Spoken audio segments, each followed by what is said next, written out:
And as of right now, 6 total. And again, that's at last reference. There could have been another one in the last 5 minutes since I've started doing this show that jumped in the portal and committed to South Carolina. Hayden Johnson, Colby Richardson, Daniel Parker, Bryce Eastep, Walker Mitchell, and Jackson Weiner have all committed to South Carolina out of the transfer portal from Coastal Carolina. So the roster building is already underway before he's even officially introduced as the head coach. So good sign there. That we'll certainly talk about more later on the show. Elijah Campbell, yesterday on the postgame show, also had one of his former players in Wells Sykes join him for a segment, and we'll let you hear a little bit of what Wells had to say about playing for Kevin Schnall and how Kevin gets his guys to buy in and what helped lead them to success of playing for the College World Series title a season ago. Also coming up at 12:30, let you hear the conversation that Jack Veltri and I had earlier on this morning with Ryan McGee of ESPN, who, of course, knows college baseball about better than anyone. So he weighed in on what he thought about Kevin Schnall, as well as the College World Series, which that's coming up on Friday. By the way, is it maybe more stress-free now as you go into this weekend? Because we thought about it in the way that the coaching search was going from Donati's standpoint, where we knew there were multiple candidates. Like last week, that was the thing of, hey, why isn't Schnall being hired after their season came to an end? Well, there are multiple candidates that are still on the table, to be interviewed and be in this mix that we thought seemingly were still playing baseball.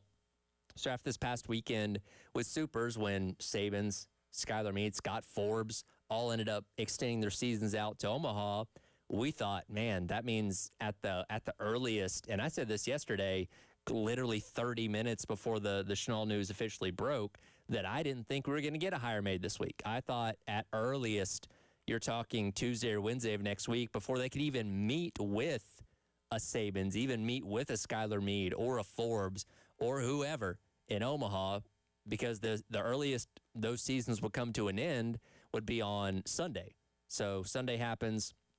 Those coaches are flying back to their respective towns on Monday or whatever, and then maybe by Tuesday or Wednesday, you're meeting with them and interviewing them and then deciding on who the coach is going to be possibly by the end of next week. So I thought this process was going to be drug out even further than it already had been. Obviously, that's not the case. Kevin Schnall ends up being the guy, and again, today at 4 o'clock, they'll approve the contract, and we'll get the official announcement and go from there and finally hear from him sometime later on this week as he's officially introduced as South Carolina's next head coach. And coming up in the next segment, we'll get into just kind of learning a little bit more about who Kevin Schnall is and what to expect out of him as a head coach and what this team can be expected to do as he takes over the helm here at South Carolina. Also going to talk about everything going on with the Brendan Sorsby situation, the fallout from it. The ball is in the court of these other teams in the Big 12 right now. They're upset. They're angry, and rightfully so, right? You have this team that already was head and shoulders spending more than everybody else in the conference, seemingly. Now they're just skirting around the rules and letting a quarterback that broke one of the cardinal sins in all of sports of betting on his own team, betting on his own sport, and now he gets a 2-game slap on the wrist. Everybody's fed up. And the Big 12, Brett Yormark, they're feeling that pressure. They have to do something. And what they do and the reaction to this drastically affects all of college football and all of college sports for the foreseeable future to come. So we'll get into that. And I also want to pose a question to you later on in the show about how this kind of thing affects your view of college football and college sports, because, man, there's been a lot of things that we have to look at and say this is a far cry from the college football and the college sports that I knew and loved for so many years. It's a perfect example of how times are changing, and that's obviously not always a good thing. So we'll get into that later on the show. Want to get your reactions at 803-404-6100 on the Firehouse Subs text line if you can, when I do pose that question to you later on in the show. As well, let's talk about what's happening on the professional side of things, as we've got an even series. The Stanley Cup Finals, even at 2 games apiece after the Hurricanes pull out the 5-3 victory last night out in Las Vegas.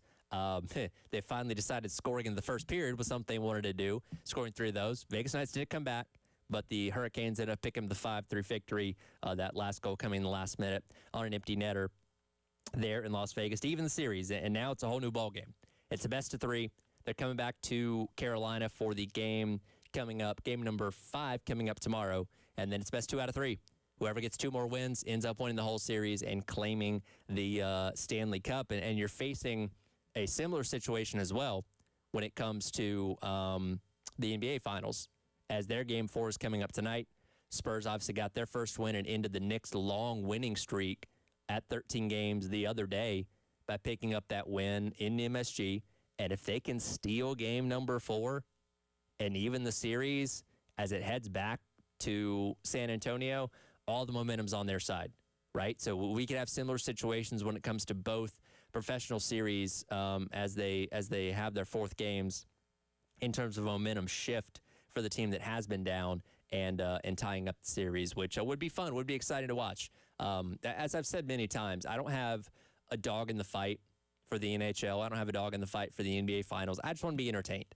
And let me tell you, both these series have entertained me in a lot of ways, and I hope they continue to do that. And, again, maybe even stretch into 7 games if we're lucky going into next week, because there's nothing more exciting than a 7-game series, right? And hockey and basketball can deliver on that in the best possible way, and we'll see if that does end up being the case. But we'll get to all these things I mentioned earlier as well. Doug Turnbull, Performance Racing Network, going to join me coming up at 1:30 today, because I'm doing the show today and not tomorrow. We'll get our NASCAR picks, get his reaction. Denny Hamlin winning once again, going back-to-back between Nashville and Michigan this past weekend. Obviously also paying tribute to Kyle Busch in the process when he scored his 63rd win, which ties him with Kyle Busch on the all-time win list for the NASCAR Cup Series. Also coming up in the 2 o'clock hour, Jimmy Bradford, who normally joins us on Monday, going to join me at 2:15, and we're going to go over everything when it comes to Kevin Schnall, the roster, what to expect in year number 1 and going forward and all that kind of stuff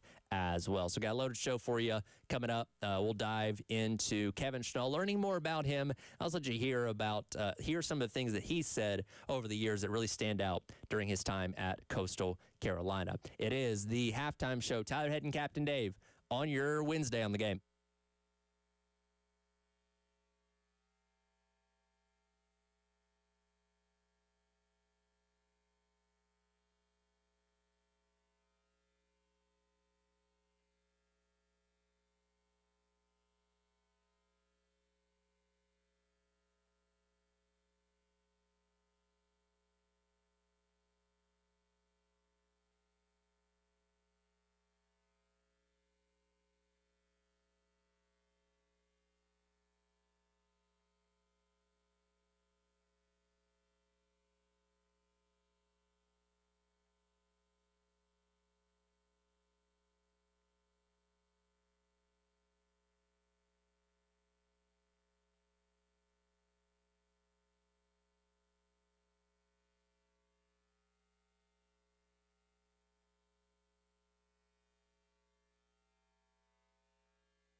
All right, welcome back in.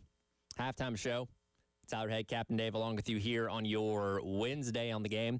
Coming up in about 12 minutes, let you hear a conversation that Jack Veltri and I had this morning with ESPN's Ryan McGee, not only about Kevin Schnall, but also looking ahead to the College World Series that gets started later on this week out in Omaha. Again, 5 out of the 8 teams represented are from the SEC, which is a record for a single conference, and we can hope that the SEC's dominance in baseball does continue because, the Big Ten's not there to steal the spotlight like they've been in basketball, men's and women's, and football here these past couple of years. But as we unpack this Kevin Schnall hire, again, we'll get the specific details of his hire and the contract and salary and all that kind of stuff later on today after the Board of Trustees meet. We'll be able to talk about it more in detail tomorrow, and then we'll hear from him in a press conference at some point later on this week. But I think it's good to remind everyone who exactly Kevin Schnall is. Now, again, this process and this coaching search has been going on for so long, or at least the the opening has been there for so long. We've gotten a chance to really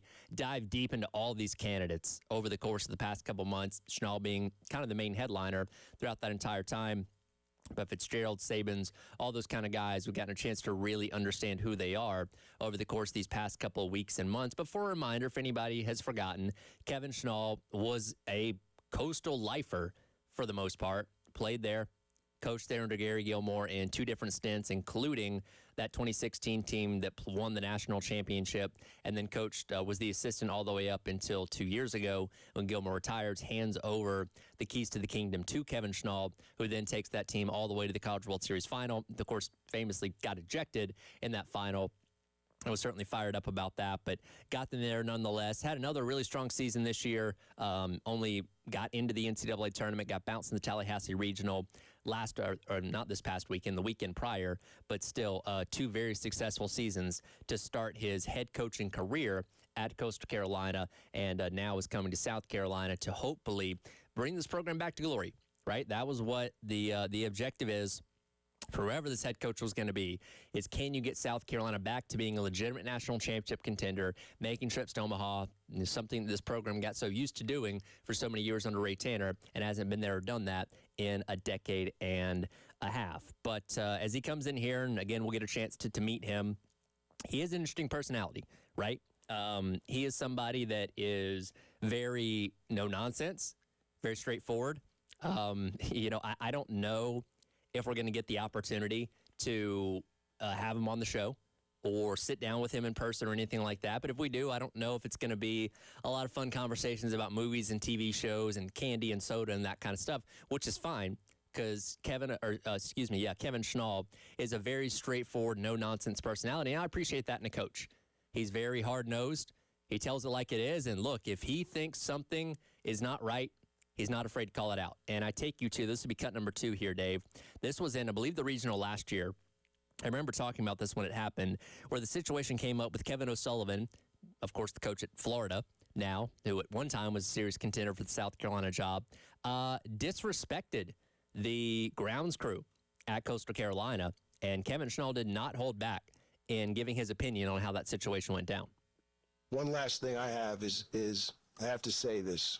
And I don't know if I'm supposed to say this or not, but I believe in standing up for what's right. And what transpired this morning on our field, another coach disrespected our associate AD, who works as hard as anybody in our entire program. He disrespected our field crew, who are the salt of the earth. These guys would do anything for our program. It's not okay. And this needs to be brought up. Absolutely disrespectful. As a coach, it's our job to mentor young kids. And the way he treated the 2 site reps, the way he treated our associate AD, the way he treated our field crew is absolutely unacceptable. And that's what I'm most disappointed about. This is a national champion coach who thinks he can come in here and try to bully people around. Disappointed. Disappointed, somebody that a lot of coaches look up to. For him to act that way, really disappointed. He disrespected a Hall of Fame coach who's the site rep here. That's all I got to say. Kevin Schnall's a fiery guy. Kevin Schnall's not afraid to tell it how it is in press conferences. You can see that with the way he coaches as well. Again, we go back to what happened last year in the College World Series final, where he was just pointing out that the umpire had missed a couple calls. The umpire took exception. Then you had the guy that tripped over his foot, then ended up getting Schnall ejected. That was a whole situation. But he's a guy that's intense, right? And I love that. He's not going to be the cute, cuddly head coach that some programs have. He's an all business, no nonsense type of guy, and I like that. Right now, can that rub some people the wrong way? Sure, but as long as you're winning, as long as you're having success, no problem with most people. So that's what you're going to get out of Kevin Schnall here at South Carolina. He is a guy that's very businesslike, very straightforward, tells it how it is. But in all the press conferences I've heard from Kevin Schnall, he's not a guy that's going to throw people under the bus. He's a guy that takes accountability. He's a guy that says, hey, it's on me. It goes through me. I'm the first line of defense here. When things aren't happening right, when things are going wrong, when we're losing, it's because of me. He's not throwing players under the bus. He's not throwing assistants under the bus. And I think you see that, illustrated in the fact that the second that Schnall is confirmed to be the next head coach here at South Carolina, before the announcement's even made, before the press conference, before the contract is even approved by the Board of Trustees, 6 guys have transferred over? 6 guys had said, hey, I love this guy. I want to play for him. And again, I'm going to play some a clip later from one of his former players that was on with Elijah yesterday afternoon that speaks volumes to how Kevin Schnall gets guys to buy in. But he takes accountability. He holds guys to a high standard. And if you're screwing around, you're not playing right, or you're messing up, I don't think he's going to be afraid to put you on the bench. But it's from a business standpoint. And again, he's not a guy that, points fingers, said, oh, it's not me, it's him. Everything I've heard of Kevin Schnall has been, it starts with me, it stops with me. And I appreciate that. And I think this fan base will appreciate that, hearing from a head coach that does take that accountability. Because let's be honest, Paul Mainieri wasn't doing that. Monty Lee was. When Monty Lee took over for the back half of the season, when things weren't going right, he very much said, hey, it starts with me, it stops with me. I'm the head coach, and I need to make sure this was better or that was better. And it wasn't. And I'm excited to see that from Kevin Schnall. Also, Schnall ball. Coastal Carolina and Kevin Schnall plays a lot of small ball. They bunt, they steal bags, they move runners. It's death by 1,000 cuts, right? Yeah, they'll hit some home runs here and there, but that's not what their game is based around on. They are going to manufacture runs in as many unique ways as they possibly can. You know what that tells me? That's an identity. We know what to expect now going into this year with Kevin Schnall as the head coach when it comes to offense. And that's not something we've been able to say the past couple of years. I don't know what South Carolina's offense was supposed to be under Paul Mainieri. They said what they thought it was going to be, him and Monty Lee. We didn't see it. Saw a lot of strikeouts, saw a lot of games where they weren't scoring any runs, and it had no identity to it. But Kevin Schnall coming in, instituting Schnall ball, I know I can tune into the games the next year and say, okay, they're going to try and put guys on base. They're going to move runners. They're probably going to frustrate the other pitching staff, and they're going to try and beat them with 1,000 paper cuts. That's an identity. And that's something that any fan base can get behind, whether it's power or whether it is small ball. At least you know what to expect out of this team offensively, and we haven't been able to say that the past handful of years. So he's bringing an identity. We got to find out, again, what the rest of the staff and all that's going to look like as well. I already know Matt Williams is coming in, but we know what we can expect from an offensive standpoint, and I love that because it's an identity that we haven't had the past couple of years. Again, there's so much to unpack from this hire that we will continue to do in the next couple of days, especially as we hear from Kevin Schnall and what he has to say about his, objectives and future for the program and all that kind of stuff. But it's an exciting hire, and that was the big thing. Again, round of applause to Jeremiah Donati because he got a hire that got people excited. This is a hire that's going to put butts in seats next year. I don't know who they're opening the season against, some mid-major on Valentine's weekend or whatever, but I can guarantee you there are going to be more people there in the stadium excited to see this new era than there were this past year in year number 2 under Paul Mainieri, and that's a step in the right direction. Don't just take my word for it. Our guy Ryan McGee of ESPN joined myself and Jack Veltri earlier on this morning. He spoke highly of Kevin Schnall as well as previewed the College World Series with us. Let's hear that conversation coming up next. It is the Halftime Show. Tyler Head and Captain Dave on your Wednesday on the Game.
All right, welcome back in. It is the Extra Point. Tyler Head and Jack Veltri along with you here on your Wednesday on the Game, talking all things college baseball, and we head out to the AAA Heating and Air phone lines. Welcoming our friend from ESPN, Ryan McGee. Ryan, appreciate the time as always, man. How things going with you?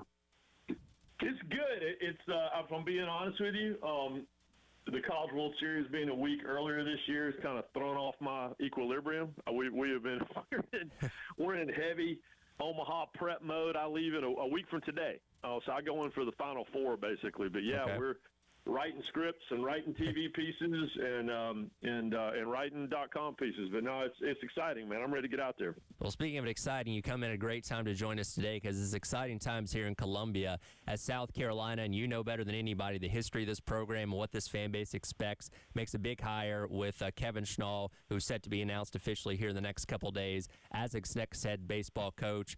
Just tell us your thoughts on this hire being made by Carolina and the future you see with Schnall at the helm.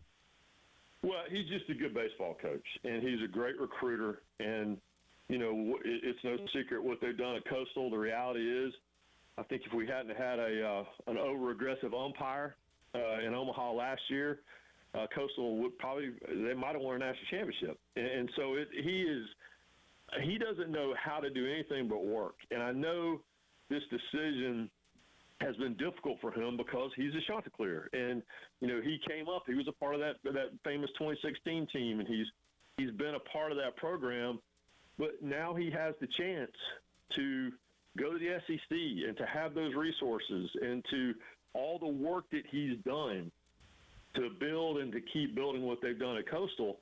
Now he can do that with a little more kick, you know, and he knows that, and so I'm excited for Columbia. I just like him, and I think he fits. You know, he is a South Carolina guy, and I think that he's going to fit in nicely. And the good thing is, in fact, I wrote a column about this that'll be up on ESPN.com today. You know, in this era of college baseball, with the expanded rosters and with the 34 scholarships as opposed to the 11.7 and all that stuff they had all those years, you can turn it around pretty quick. But you have to have the person that's in there to do that, and I think he is definitely the guy that knows how to do that.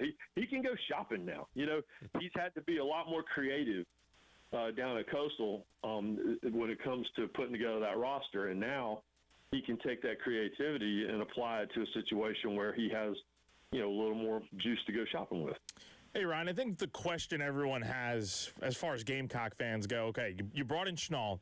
Now, when is South Carolina going to get back to Omaha? I'm not asking you to forecast that, but how smooth can this transition go, and how quickly do you think South Carolina can get back, at least towards being respectable again, I think is the first step in this whole process? Well, I mean, I think that if you look at the way that the tournament went down this year, and if you look at the fact that I think this is in 3 years in Omaha, we've had one repeat team. In 3 years, North Carolina is the only team that's been there 3 years. Other than that, you know, I'm not good at math. What's that? 24 teams. 23 of 24 teams have only been in the last 3 years. And so what I'm saying is that what we've just seen with Troy and with the Coastal, and if you look out at the West Coast and you see what UCLA is doing, and you see, you know, look at Kentucky. I mean, had never been to the College World Series over there 2 years ago. And it's because the way that the business model works now, you can turn things around. And the most important thing is what you just said. Kevin Schnall knows the road to Omaha. He knows how to get there. Paul Maneri knew how to do it in the old way. Schnall knows how to do it. He knew how to do it the old way, and he also knows how to do it the new way. And so, you know, I remember years ago, Ray Tanner telling me the story about North Carolina played South Carolina out in Omaha, and South Carolina had been there a while, and they were there. And I remember Mike Fox saying to Tanner, well, you made a mistake by getting out here because now that's all anyone's going to want. And you have to know the road. You have to know how to get there, and there's a model to do it. And Schnall knows that road. And so I think that should be the most encouraging thing for Gamecock fans right now because, you know, there's been a lot of head coaches through there that have had approaches that worked a long time ago and guys that had approaches that just didn't work in the modern era. And now we know for a fact that Kevin Schnall knows how to get there.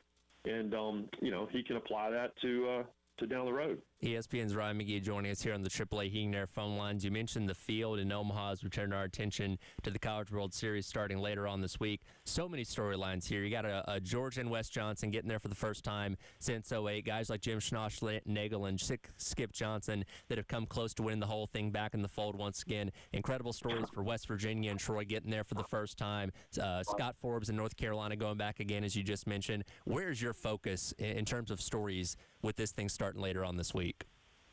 Well, I'm a sucker for the programs that have never been there, because it's like I was just saying, once you get there, I mean, it's a fix, man. And I say that as a fan, I say that as a media member, and certainly as a competitor and a coach. Once you get a taste of it, your whole drive is to get back there again, and that's what I love about when you see a Troy with this great young coach who played in the College World Series with kind of an underdog Louisville team years ago, and now he has this underdog Troy team that I think could make some noise. And that crowd at West Virginia, I mean, all due respect to Mississippi State and Ole Miss and some of the LSU, some of these legendary venues, that crowd at West Virginia, never seen anything like that. And so I'm excited for them to get there. I'm kind of bummed that they have to play in the first round. Like, I'm bummed. Like, I wish they were on different sides of the bracket. We're going to already have one of our underdog teams, have a loss before we even barely get out of lunch on Friday. So I wish it was laid out a little different. But yeah, it's that. And there's kind of a revenge tour. North Carolina had its heart ripped out in back-to-back years by Oregon State. And North Carolina has this really storied baseball history, but they've never won it all. Oklahoma has won it twice, but the last time was like 1994. In Georgia, I was in the building in Athens just a few weeks ago, and all these young guys on the team were asking me about what it was like, because I covered the series in '08. That's when I wrote my book, when they should have beaten Fresno State, had them beat twice, and ended up losing in one of the great underdog upsets of all time. They haven't been back since. It was 2008, and so it's kind of a revenge. Alabama has finished as a runner-up in this thing twice, and still haven't celebrated a title. So and you're right with Schlossnagel, there's so much unfinished business that it's pretty unusual. And I mean, even Texas has won 6 times the College World Series, which is, I think, second all-time or third all-time, behind only USC and LSU. They've played more College World Series games than anyone else, and it's not even close. They haven't won it since 2005. I mean, boy, that's a long time ago. And so there's just a lot of unfinished business that all of these programs and all these coaches want to take care of. And so, yeah, storylines abound. Got about another 2 minutes here with Ryan McGee from ESPN. 5 SEC teams in the field. You just mentioned a handful of them right there.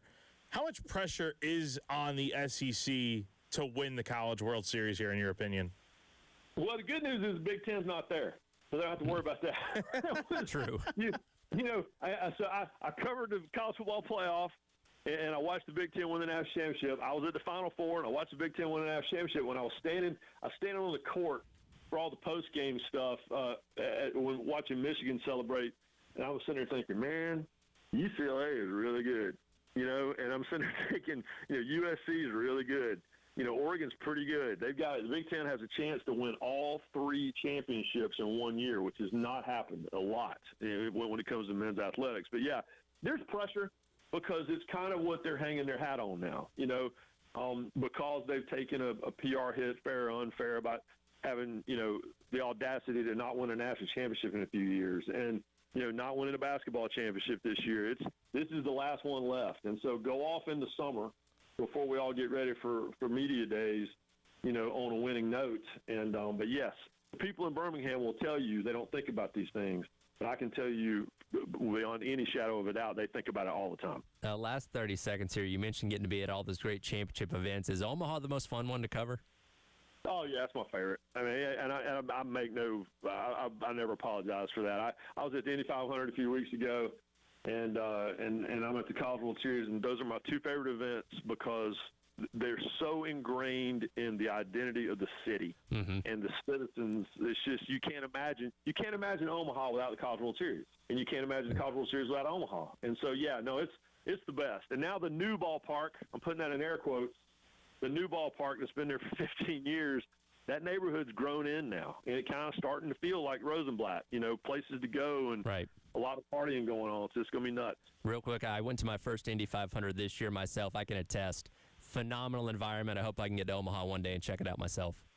Come on. Well, I'm out there every year, so I always tell you, I give everybody my Rosenblatt tour. This is the parking lot where Rosenblatt used to be, and y'all come see me. I'll show you where Jackie Bradley Jr. ran down the baseline. We still got a couple chairs here from that stadium.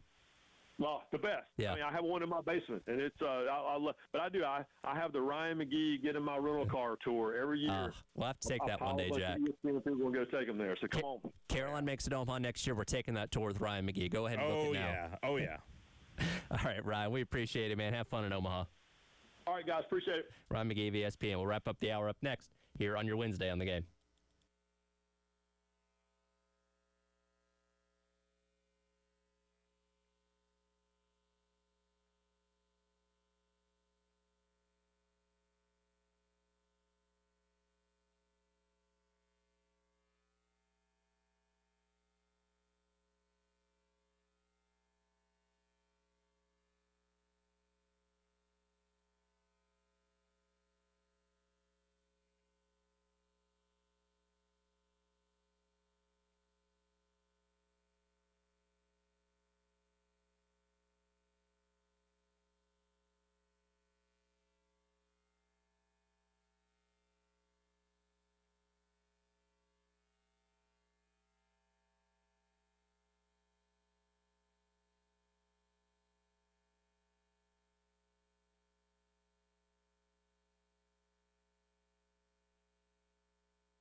Welcome back in.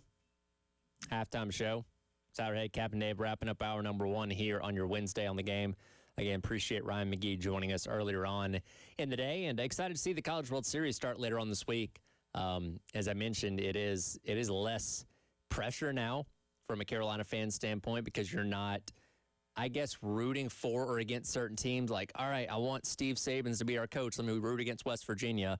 Or I want Scott Forbes. Let me root against North Carolina so that guy can be freed up to be hired by, the middle of next week or whatever. You made your coach hire, and you can sit back and watch what should hopefully be a pretty fun College World Series starting later on this week. And you'll get two of the best stories in the College World Series, as Ryan alluded to a moment ago, in West Virginia and Troy in game number 1 coming up on Friday. Of course, it's double elimination, so you lose 2 games and you are done. So one of those teams could be done as soon as Sunday. So we'll see what unfolds there. Obviously, talk about it more as the week goes along. But, perhaps the biggest headline in all of college sports this week has been the Brendan Sorsby situation and his ability right now to play college football.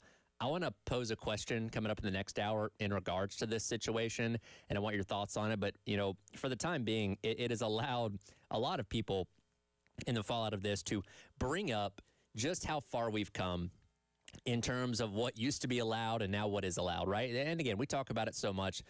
It's a lawless world in college football, in college sports now. There's no enforceability. The NCAA is the weakest it's ever been.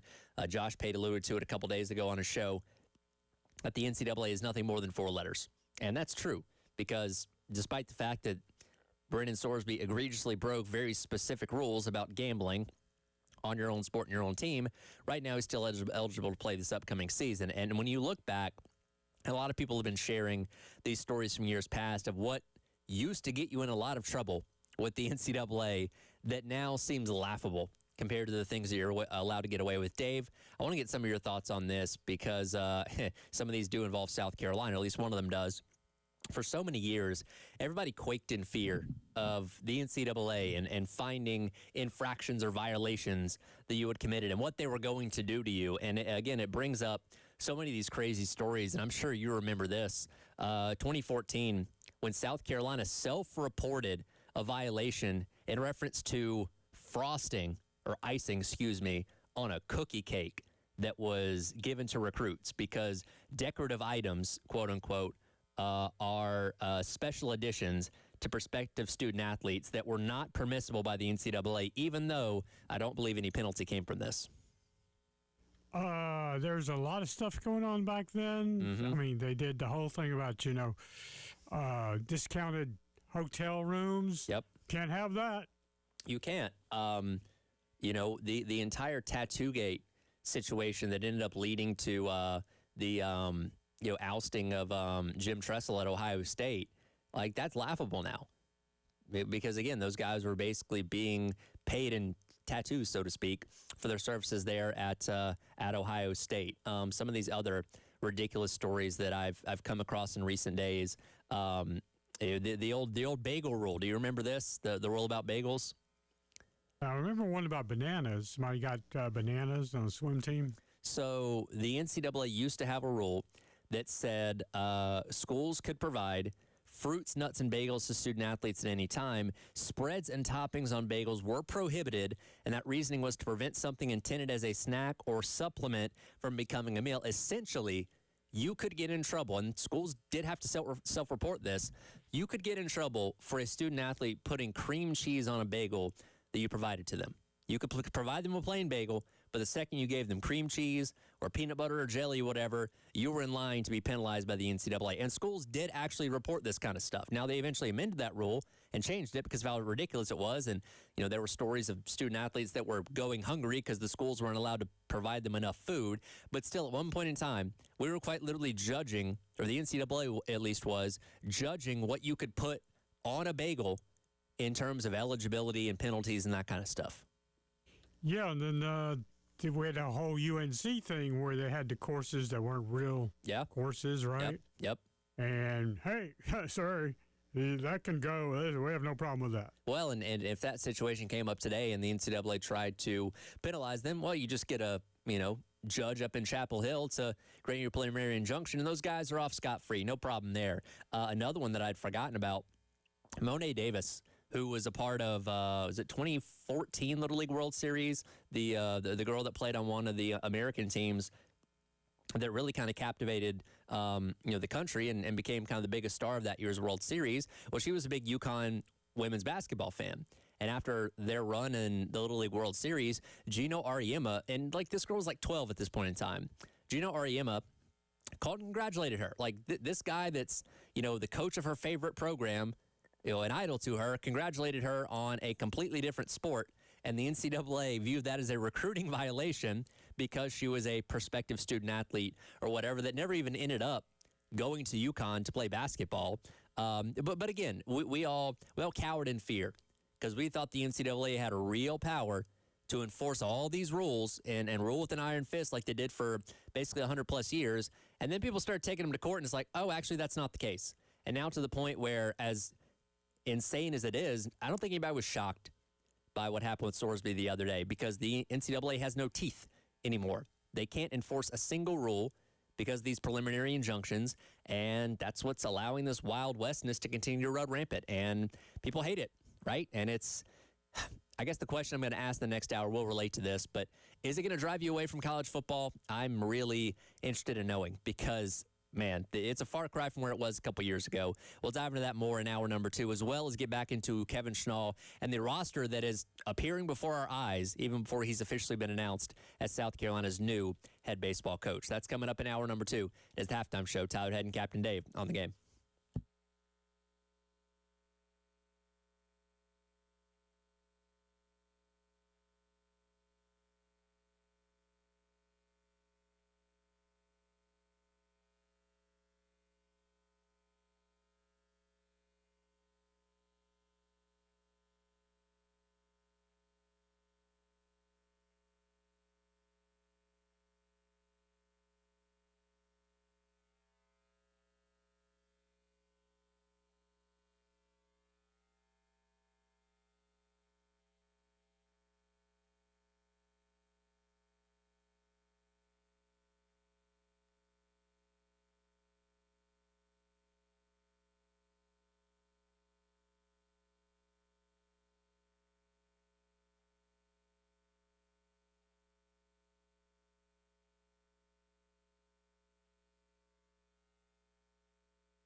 All right, welcome back in hour number 2.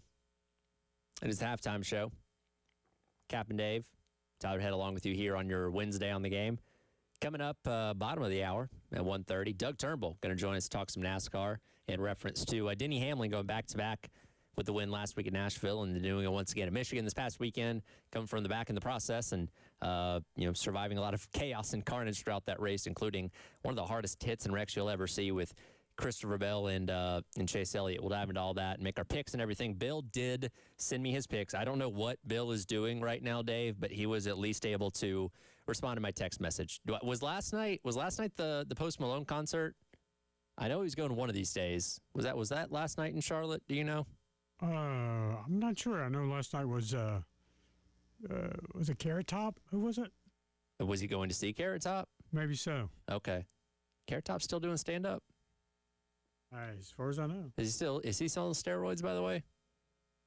You remember that story? Yeah, I remember he got a little buff there really quick. Oh, he didn't get buff. He got shredded. He was he used to do those call ATT collect commercials back in the day. And he was, just kind of a little normal looking guy, and then he just all of a sudden shredded. It's like his eyes were popping out of his head. Yeah, he's juiced for sure. At least I believe so. That's what I heard. Yeah, I didn't know he was going to see that, but that's cool. I guess he still does like the props and all that kind of stuff with his stand-up. Yeah. Of Yeah. course, also Weird Al was also last night. Weird Al was last night. Yeah, we I believe, did Scott give away the tickets yesterday? Yes. Okay, good, because Dreamy Josh hit me up. He's like, hey, we got tickets to give away. I'm like, well, Scott's doing the show. Pass it along to him. So good to know that he gave those away. You got a favorite Weird Al song, by the way? Oh, no, they're all pretty clever. I love them all. You don't have one that stands out above the rest? I Baloney was a big one back in the That's day. a good one.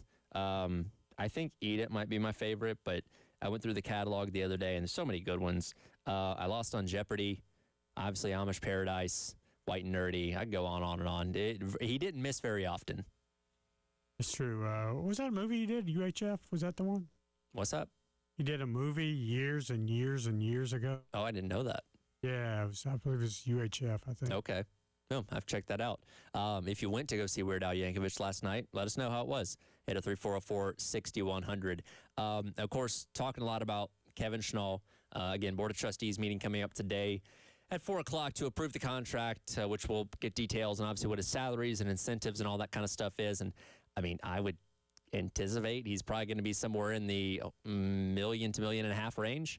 Again, that was a big thing going for South Carolina in terms of, convincing him to come from Coastal to here, is being able to really, really increase his salary compared to what he was making at Coastal. So I'm interested to see what that number ends up being and where he kind of stacks up in terms of all of college baseball and what coaches around the country are making. So we'll get that later on today and be able to talk about it more coming up tomorrow. But as I mentioned earlier, before he's even officially announced as the head coach, we are getting players out of the transfer portal left and right.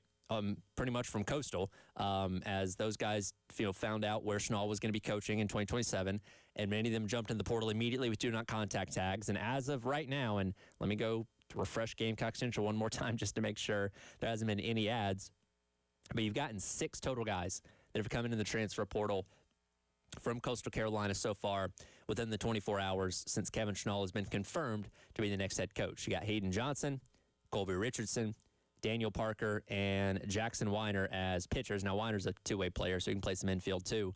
You also got Bryce Eastep at catcher, and then utility infielder in Walker Mitchell. So you've already brought in 6 guys so far from the transfer portal before Schnall even gets officially announced as a head coach. And again, that was going to be step number 1 and priority number 1 as he comes in and takes over, is building the roster, because you've lost pretty much everybody from this past year's team. Still opportunity for more guys to go ahead and enter the transfer portal that are still here as of right now. Also an opportunity for Schnall to maybe go into the portal and bring back a Will Craddock, bring back a Jake McCoy, these kind of guys that haven't committed elsewhere yet that may still be in line to want to come back and play for South Carolina, because you understand their position, right? When the portal opened up a week ago, they had no head coach. And it's been a week and a half, or it was a week and a half before we found out who that coach was going to be. So, yeah, go in the portal, explore the waters. And if you look at the head coach in Schnall and saying, hey, I want to play for that guy, if he wants you, you can come back and play for him. Again, that door swings both ways. We saw it in football with Josiah Thompson. We saw it in basketball with Cam Scott. that you can enter the portal and come back out if Schnall wants you, because he's got a lot of roster spots to fill. But so far, so good with a lot of productive talent coming over from Coastal Carolina that we'll see in Gamecock uniforms coming up next season. So what is it like to play for Kevin Schnall? Well, yesterday on the postgame show, Elijah Campbell had on Wells Sykes, who is a transfer from Citadel that ended up playing for Coastal Carolina last year on that team that made a run all the way to the College World Series final. He spoke on a number of topics, one of them being how Kevin Schnall, in his opinion, got players to buy in. This is going to be cut number 7, Dave. Right. And, yeah, it's funny you say that. I mean, it's crazy to think that, within a week of my time at Coastal, I was already completely bought in. And by 100%, I mean, he gives his all to the players and to the rest of his staff and the community and the university every day. And I think that's why it's so easy for everybody to, not only love him as a person, as a coach, but to trust him with what he's preaching to the team. And, I mean, like I said, when I joined the team in 2025 at Coastal, it was an automatic decision for me that I really liked his mentality. I liked his attitude. I liked the way he coached. And, it was just so easy for me to buy into his system. And I think that's why, this is going to be such a good hire for the Cox, is that he's going to be able to come in there with a whole new squad and be able to get the entire program to follow his lead. And that's why I believe he has so much success, and definitely why, I say he gives that 100% mentality and attitude on a day-to-day basis. Gets guys to buy in. As cliche as it sounds, that's huge, right? Because I don't think you had that in your last head coach. I mean, you looked at the way that the players kind of gave up on Maneri. It's hard to say that those guys were bought into what Maneri was selling for the 2026 season. Or if they did buy in, they gave up very, very quickly on that. And obviously saw the attitude shift and change once Monty Lee ended up taking over. But there's a reason why Schnall is successful. And part of that, I think, can be tied to the fact that he gets his guys to believe. That he gets his guys to buy in to what he's selling, buy into the vision of the program, buy into his philosophies on offense, and all that kind of stuff. And that's what you're seemingly getting in a head coach. And I think it speaks volumes to the fact that, again, before the ink even dries on this contract, before it's even announced that he's the actual head coach at South Carolina, a bunch of players from his past team are willing to come over here because they believe in him, right? And they want to keep playing for him. They want the opportunity to jump up to a higher level. That's buy-in and commitment for what he is as a head coach, because they are telling you they believe that they can come here and have success, not only from a standpoint of playing for championships, but all those guys want to continue to develop, to get an opportunity to further baseball careers past college, right? And they believe sticking with Kevin Schnall and moving up a level to the SEC is going to give them the opportunity to do that. So great start so far. And again, there's a lot of roster spots to be filled on this team. And, you think about what Ryan McGee told us in the last hour. Schnall's going to have a unique opportunity that he has more resources than he had at Coastal Carolina. And look, I know he had some, but we know that South Carolina is a roughly top 10 spender in college baseball in terms of what they put resource-wise for NIL and all that kind of stuff for him to, as Ryan McGee said, go out and shop, right? He's going to be shopping with a bigger checkbook than he's ever had before, with a higher limit on the credit card than he's ever had before, to go out there and acquire whatever talent he sees necessary to be successful with. And I think we're all excited to see that, get pieced together and come to fruition. Again, you've already got 6 guys coming in from Coastal, maybe more will come, we'll see. But as he starts to add guys from all around the country and things like that, and we start to get an idea of what this team's going to be, I'm excited. I think we all should be excited, for what that's going to look like. And here is an element of this as well. Kevin Schnall is an attractive name to play for. The name value of Kevin Schnall, I think, goes a long way in terms of selling this program to potential targets, right? As well as guys in state, too. Let's not forget about that. This is a basically South Carolina lifer in Kevin Schnall that, if anybody can reignite the in-state recruiting, him and Matt Williams, too, who longtime guy in Carolina as well, if anybody can reignite the the in-state recruiting here in South Carolina, it's going to be those two guys. And again, when you have the resume that Schnall has as an assistant, as a head coach, albeit briefly, but has already taken a team to the College World Series final, that's attractive to people. Now, yes, in today's world of the transactional nature of the transfer portal, money matters a lot, but money and a head coach that says, hey, you come with me, we're going to play and win championships, I'm going to develop you and get you to the next level, that's attractive. And I think that's something that's hopefully going to appeal to a lot of guys out of the transfer portal. Say, man, that Schnall guy's been tearing it up at Coastal Carolina. Now he's going to go to South Carolina and going to try and build this program back up. Yeah, I want to be a part of that. I can't wait to see it. I don't think anybody can wait to see it. Now, much like this past year, you're going to have to go into game number 1 against, again, whatever mid-major team they end up playing in that opening weekend with your handy-dandy roster in your hand or program or whatever it may be, because you're not going to recognize any of those players. There's going to be maybe a couple from this past year's team, but for the most part, it's all going to be brand new. But, again, it needed to be that way. There wasn't many guys from the Minier era that people were sad to see go in the transfer portal. Now, again, I don't think people will be upset to see a Craddock or a McCoy or guys like that potentially come back and play under a better head coach in Kevin Schnall. But for the most part, this team's going to look very, very different. Again, it's going to take on a completely different identity, as I said earlier on in the show, with the small ball, Schnall ball, whatever you want to call it, that Coastal Carolina has done so well the past couple of years. But it's exciting. And we've still got the next couple of weeks to see what this roster ends up, being built into. We got a long wait between now and when baseball gets to be played, but the hopes are going to be very, very high for this entire offseason, for the next handful of months, until we actually start playing baseball, because, and this is where you give credit to Jeremiah Donati, he got the hire right. Now, it took longer than some of us thought it was going to, but at the end of the day, you got a hire that people can really, really believe in, and that's going to be fun. And I can't wait to see the anticipation and excitement once the season does finally get here of what this new era of baseball is truly going to be. We'll talk more about this in the 2 o'clock hour, by the way, with Jamie Bradford, as he's been on top of this thing for the Big Spur for the past couple weeks, and really, the entire, time since Paul Mainieri was let go, in terms of who the next head coach was going to be, and now obviously it ends up being Kevin Schnall. But coming up next, I want to kind of dip back into the Brendan Sorsby situation, and I pose a question to you on the Firehouse Subs text line at 803-404-6100. What would make you stop watching college football? We talk about these moments like Sorsby being, that's the straw that broke the camel's back. What happened to the sport I love? But is it enough to really make you stop watching? Well, we'll talk about that on the other side. It is the halftime show. Tyler Head and Captain Dave, along with you here on your Wednesday on the Game.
Welcome back in. It's the halftime show. Tyler Head, Captain Dave with you here on your Wednesday on the game.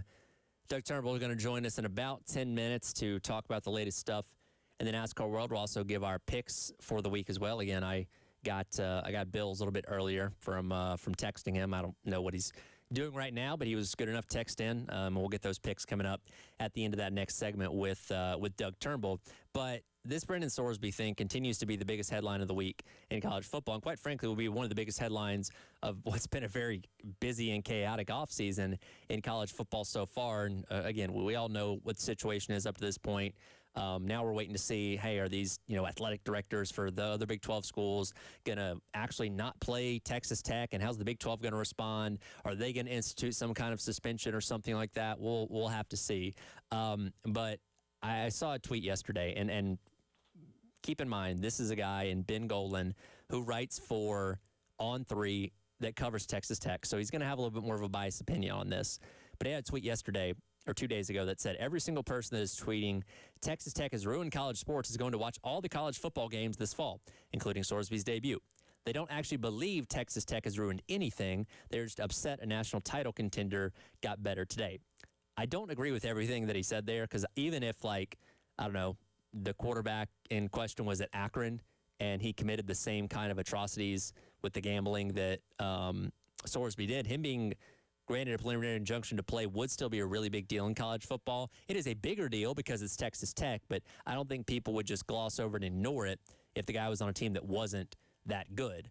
But that first part there where he says all the people tweeting about Texas Tech ruining college football are going to watch all the college football games this fall. He's right on that, right? And we talk about this all the time. The off-season of college athletics now, and it isn't just football, it's all of them, is so bang your head against a wall frustrating at times, because we have these situations, because we have lawsuits, because we have bills trying to get passed through Congress that end up going nowhere, and the debates on the playoff formats and scheduling and canceling series and all these kind of things. It's not fun, right? But once the season actually gets here and we're playing football, we're not having to focus on the logistical side of things, the bureaucracy of the sport, then we can sit down and enjoy it. But, and this is my question to you, 803-404-6100, what would it take, right? Because this situation this week has gotten a lot of people rightfully fired up, saying the college football I knew and loved for 10, 15, 20, 30, 50 years is truly dead and buried now.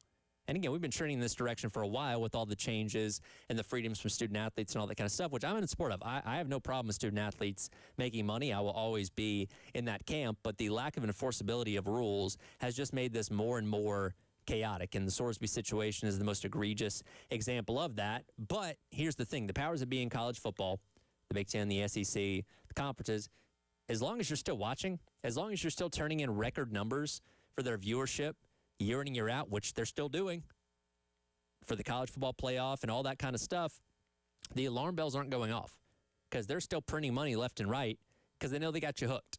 And I've said this many times before, college sports are a unique situation. Like in the NFL or Major League Baseball or any other professional sport, you're tied to a team. A lot of the time has to do with geography, right? Like I grew up in Georgia, so I'm a Braves fan and a Falcons fan.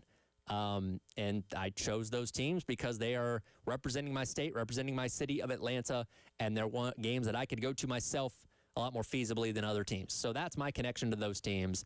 But that's not as deep as college sports, right? Because college sports are things that can run in families in terms of, hey, your grandfather, your great-grandfather, your dad, your mom, your cousins, your aunts, your uncles, they all went to South Carolina, and you did too. So you've maybe been ingrained in South Carolina athletics for your entire life. And as frustrated as you might get with everything that's going on in the landscape of college sports and all these rules that aren't being enforced and ridiculous situations like Sorsby being allowed to play under preliminary injunction may drive you absolutely wild. But when September 5th rolls around and you know Carolina's kicking off against Kent State at 12:45, you're either going to be in the stadium or you're going to be watching, because you're so ingrained and so addicted to it, right? And we're a football-addicted society anyway. It's so hard to get away from that. And I truly wonder, what would it take for people to actually stop watching college football? Because that's what would send the message, right? Like I said, the powers that be, as long as you're watching the sport, as long as you're giving them more money with these massive TV deals, the urgency to make significant changes is lessened, right? If ratings start to tank, if less people are showing up to games, if less people are watching games on TV, that's less ad revenue and all that kind of stuff, then things start to change and things start to happen. Again, I don't know if we ever get to that point, but I do wonder, because again, I'm watching the backlash from fans and all that kind of stuff too on Twitter message boards and all those other kind of things. What would it take? Like, what is your breaking point? Let me know at 803-404-6100 on the Firehouse Subs text line. What would need to happen or changes? Maybe it's a Super League, right? As we've talked about a lot, and under the Big Ten, the SEC have denied going in that direction. But if that happened, like if in 2030, Greg Sankey and Tony Petitti, assuming they're both commissioners of the SEC, finally say, you know what, we're done with the college football playoff, we're done with the NCAA, whatever that it would be at that point in time, we're going to go form NFL Light with our almost 40 teams, and we're going to do our own thing. And would that drive you away? Is that enough? Maybe, maybe not. Again, everybody's going to have a different answer on this, but I'm just intrigued because, and I'll go and tell you myself, I don't know if there's anything that would drive me away, right? As frustrating as it is to see these situations play out and talk about them on a daily basis, because that's what my job is, I don't know if there's anything that could truly drive me away from college football as long as the game itself is still being played. Now, again, the championship format and all that kind of stuff can change and look different and all that, but like when football's being played on Saturday, I want to be a part of it. I want to watch it. I want to experience it because I've been in it my whole life. I've been addicted to it my whole life, and I don't think there's any kind of rule change or precedent set or anything like that that would truly drive me away. And some of you that, and again, please let me know, 803-404-6100, some of you may think that there's something in a line that will be crossed that would make you quit and not watch it anymore. It's easier saying that on June the 10th as opposed to October 15th when you got full slate of games going on Saturday or something like that. So I think it's easier said than done. And again, I don't think it ever gets to that point. No matter how ridiculous this gets, no matter how wild west the sport continues to become, and this can go for all college sports as well, but I'm kind of specifically focusing on football here, I still think, for the most part, everybody's still going to keep watching. And again, unfortunately, that's not enough to alert the people at the top of this sport to make serious changes because they know they still got you. They know you're still hooked. They know you're still addicted. They know you're still going to watch to give them TV revenue, ad revenue, and all that kind of stuff. And that's just the nature of the beast, right? We're all in this together. But if you think there's something that could truly push you over the edge, let me know at 803-404-6100. We'll get to some of those as the show continues to go along. But coming up next, Doug Turnbull of the Performance Racing Network going to join us on the other side. We're going to recap what happened this past weekend at Michigan and make our picks for Pocono this upcoming weekend. It is the halftime show. Tyrant and Captain Dave on your Wednesday on the Game.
He just gets better and better.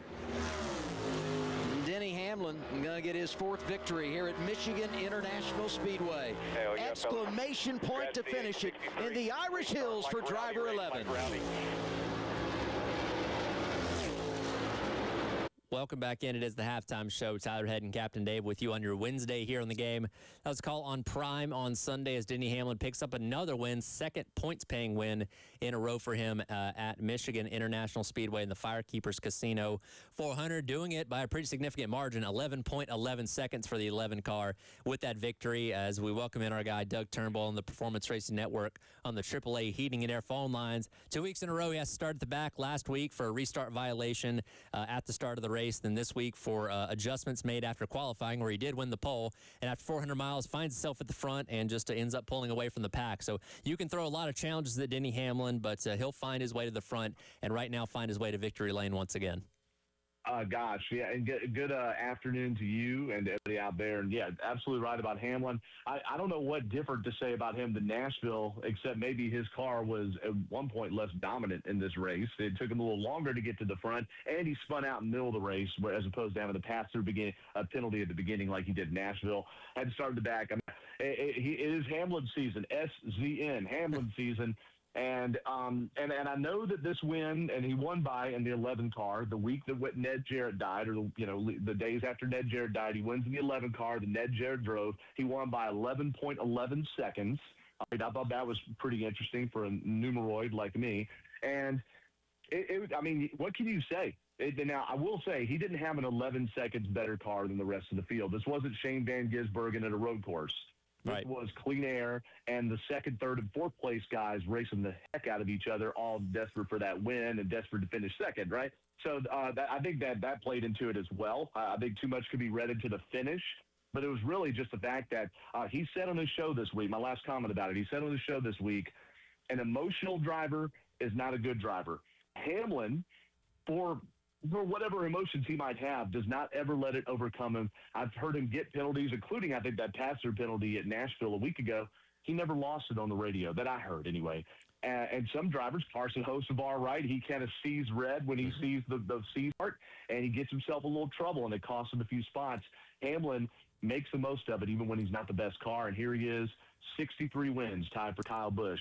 8th all time. And with that 63rd win tying Kyle Busch, a great tribute after the race as well. And Denny Hamlin talked about after winning at Nashville and being one win short of tying Kyle Busch, he started putting the wheels in motion of making sure they had stuff ready for a tribute, whenever that was going to come later on the season or whatever. And lo and behold, it comes a week later. They have the stylized flag with the 8 from Richard Childress Racing, the 1 from his days at Joe Gibbs Racing, hats and all that kind of stuff. And a great moment, very reminiscent to when Dale Earnhardt won, the week after, the death of Davey Allison back in 1993 at Pocono when he, drove around with the big flag and his number on it and paid tribute to his friend. And again, Denny Hamlin and Kyle Busch were longtime teammates. I believe I heard they were the longest pairing of teammates in NASCAR history on the broadcast on Sunday, which blew my mind. That's crazy. But obviously friends, competitors, and all that, and very emotional to see him tie that record, of Kyle Busch just, again, only weeks after his passing. Certainly. And look, a lot can be made about the being teammates. It's not like they were the best buddies, but they had a tremendous respect for each other. And interestingly enough, the time where I saw maybe the lowest amount of that respect in a long, long time was actually just in recent weeks where Hamlin had talked about Kyle Busch's abilities while he was still living, in the struggling number 8 car for Childress, right? And they kind of, but then Hamlin, or rather Busch, goes out in the media, I'm going to make it hard on him out there. And unfortunately, we didn't get to see him make that character arc back with Kyle Busch. But nonetheless, they spoke, we heard this posthumously. They had spoken. Their last words together were pretty fun and pretty high regarded. So, I think there was probably no better person in that field to win than Denny Hamlin. And think about it, the 3 drivers that have won since Kyle Busch's passing: Daniel Suarez, whom Kyle mentored when they were Joe Gibbs Racing teammates. and then Denny Hamlin 2 weeks in a row. So there's something special going on, although if you're not a Toyota right now, you probably don't feel quite as special because they're awfully fast. Yeah, speaking of Toyotas, this spices up the race for the regular season championship even more. Tyler Reddick, of course, with his 5 wins, has had a phenomenal year so far. Gets caught up in a restart wreck on Sunday. His first finish outside the top 15, which is insane. And with Hamlin winning the race, has now cut that lead down to just 51 points. So, again, with only 10 or so more races to go, or 11 more races to go until the chase starts, this championship or lead for the championship and those valuable 25 extra points to start the chase is going to be pretty interesting watching these two and whatever other guys can get in that mix over the next couple of weeks. Well, I think so. And, I mean, it shows how quickly these points can turn. That's why, if you think about there's about a 100-point or so difference between first and 16th when the chase begins, right? Mm-hmm. Yep. First and 16th. And Hamlin has made up a big chunk of that 100-point difference just in a short time with Tyler Reddick, right? He's, like you said, only 50-something points back. So I think that we're taking for granted how much a win means. That's why Tyler Reddick has this big lead, but also consistent running. Tyler Reddick doesn't have as many stage points as a lot of drivers, and laps led, the things that get you up front to be able to score points. And lately, he's been a decent top 10 car, but has not been top flight and up front, and Denny Hamlin has. So we're going to be neck and neck, I think, through the summer. I think Reddick, as Hamlin has said himself, is going to be the heads-up person on the road courses. And just like Tyler Reddick finally ran into some really bad luck, Hamlin's bad luck has gotten him finishing second and third, all right? When's Hamlin going to have a big goose, right? It usually evens out, doesn't it? It usually does, and that's what's going to be fun to follow in these next handful of months as we get closer to the chase starting in late, or I guess it'll officially start in early September with the Southern 500, and who's going to have, again, that very coveted 25-point lead when it does all begin there. But a lot of headlines coming out of the race this past weekend, and what was a very chaotic and carnage-filled race, including one of the hardest hits we've seen in a while in turn number 4 between Chase Elliott and Christopher Bell. We now learned that Christopher Bell does have a wrist fracture. He is still good to go for this weekend at Pocono, but a nasty hit. Thankfully, he was able to get out of the car under his own power. But once again, as we say this all the time, a testament to the research and determination of NASCAR year after year to make these cars and tracks safer, because that was a hit that has been talked about a lot this week that 30 years ago, you might not survive. It's hard to know, but the fact that you have a hit so hard that they have to replace, or rather repair, the safer barrier, the flexible wall, if you will. I believe I heard Mike Ford at NASCAR Comms Wonk on the NASCAR Holler Top podcast just yesterday say that was the hardest hit in the Gen 7 era. It's some ridiculous number. I don't want to repeat it wrong. And Chase Elliott's hit, by the way, that got into him, where Elliott for the third week in a row has crashed a car, by the way. Just throw that out there. But Elliott's hit was really hard, too. And thankfully, you saw camaraderie and respect between the drivers there. And Bell has had this kind of even season where he's been fast but not gotten the finishes. Now he's got the nagging injury to go along with that. How much is that going to affect the 20 team? Right? Doesn't seem like they're about to turn things around. Absolutely. And again, as we get closer to the start of the chase coming up at the end of the summertime, things are really starting to heat up around the chase cut line. You had some good performances this past weekend from the likes of Joey Logano, Eric Jones with a second-place finish that hit his home track, and some guys that maybe we thought a couple weeks ago weren't going to be in contention and mix for those chase spots starting to heat up. And on the other side, you have guys like Brad Keselowski, Shane Van Gisbergen dropping down a few spots. So that race for those coveted top 16 spots going to be very interesting as we go through these next couple of weeks. Without getting too specific, it's on. If you see Denny Hamlin, the best car in the field, rapidly catching the guy with 5 wins, Tyler Reddick, certainly in the back with, as I heard Michael McDowell call it one time, the squirrels, the people that are mid-pack. It's going to be wild. And gosh, what is it? I mean, 337 to – you got to go from 16th in points, Austin Cindric. You've got to go all the way to 28th in points before you even clear 100 points. All right, 16th to 28th to win 100 points. At the top of the standing, it's a lot more spread out. So there's going to be a surprise down there. But just last week, it was Shane Van Gisbergen 2 weeks in a row. He's figured out ovals. Then he has one bad week, and he's down to 14th in points, and now you're worried about him again. It means we need to take these a few weeks at a time, not one at a time. Right. Again, talking to Doug Turnbull, the Performance Racing Network here as we do our NASCAR segment each and every week. I'm not going to be here next week, so real quick, just want to talk to you about what they're doing next weekend, which is racing at the San Diego Naval Base. And again, a unique opportunity, much like NASCAR did for the past couple years with the Chicago Street Race. They've released the renderings and the iRacing footage of what that track's going to look like. I know Jeff Gluck and Jordan Bianchi, the Athletic, were out there the other day documenting the build and all that kind of stuff, and that's going to be a lot of fun. Again, I'm not going to get to preview it with you next week, but very much looking forward to that. Yeah, I look forward to I still haven't watched the video of it, but I heard Jeff and Jordan from the Athletics say, and also from the Teardown podcast, that very rough streets, very narrow. Now, I hear very narrow. Everybody's enraptured by this idea. I say most people are enraptured by this naval base, and I am too. But when it's a narrow racetrack with big old thundering cars that already struggle on road courses, I'm a little worried about, okay, this is really more of a spectacle than a race where we're going to see a lot of battles, you know? Right. But I say that, I'm trying to manifest my expectations low, so then we have just an all-out throwdown Coronado, okay? Yeah. I certainly hope so. Should be very exciting there. Again, I'll get everything organized for next week with me not being here. But this past weekend, Bill ends up winning in our picks contest. He has the highest finish with Ryan Blaney in 8th. You were one spot behind him with Chris Buescher in 9th. And despite the fact that he was having a good run, my guy Zane Smith gets caught up in a wreck and ends up finishing 33rd. But we were all running pretty well up until that point. Yeah, gosh, I was watching that too and trying to figure. I was thinking, did I win it? But no, I missed it by one. So you had to watch all that. And one quick story before we go to the picks too, by the way. Yep. Josh Berry just announced out of the 21 car next season. Wood Brothers making that decision. So I think there's more to come as far as other drivers moving, because I have a feeling he's still going to be a Cup driver. Just a hunch. But he will not be my pick at Pocono this week. But is it somebody else pick first, right? Yeah, so I'll get to pick first because I came in last here. I'm going to go a guy that's been hot these past couple weeks, won the Coke 600. I'm going to go Daniel Suarez for Pocono this weekend. How about you? Let's see. Let's go with, and I've got to take him while he's still in the heater, Eric Jones and Legacy Motor Club. They get hot every summer, and he's been on one since the early May, and he's got a decent record in the Gen 7 era at Pocono, 13th best, 2 top 10s. Eric Jones, number 43. All right. Again, coming off a strong second-place finish at his home track, and that's going to lead Bill to picking. He's going to stay in the Toyota camp. He's going to pick Ty Gibbs this upcoming weekend, who you won with at Bristol a couple months ago. Hey. I'll take it, man. That should be a decent pick. Toyotas are darn fast, and Chase Elliott, the best one in the Gen 7 era, he's won there. I had him on the board still, but I'm not picking him because he's been on a downtrend lately. And again, it feels Toyota. That probably means it is going to be a Chevy. Well, I can tell you one thing. It's probably not going to be a 4. They're having a rough go of it this season. Tough. But fuel mileage in Pocono. Right? Very true. It's fuel mileage, and that shakes the deck. And we've had a bunch of cautions these last couple of weeks. Go back to the All-Star race. We've raced and drunk since the All-Star race. Since early May, we've had drunk races, all right?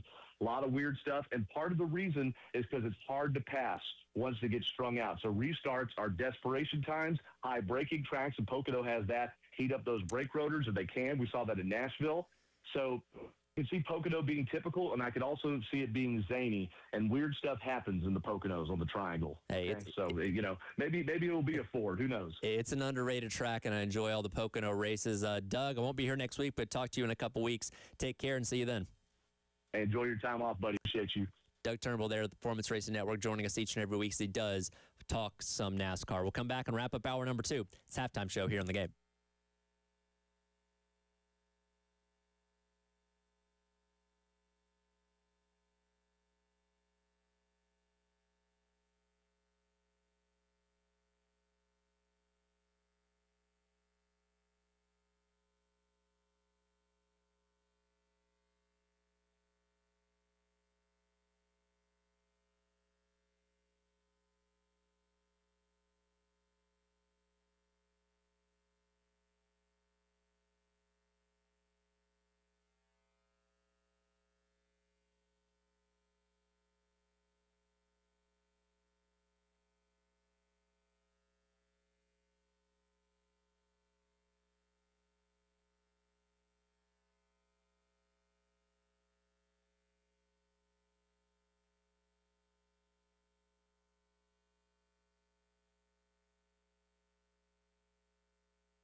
All right, welcome back in.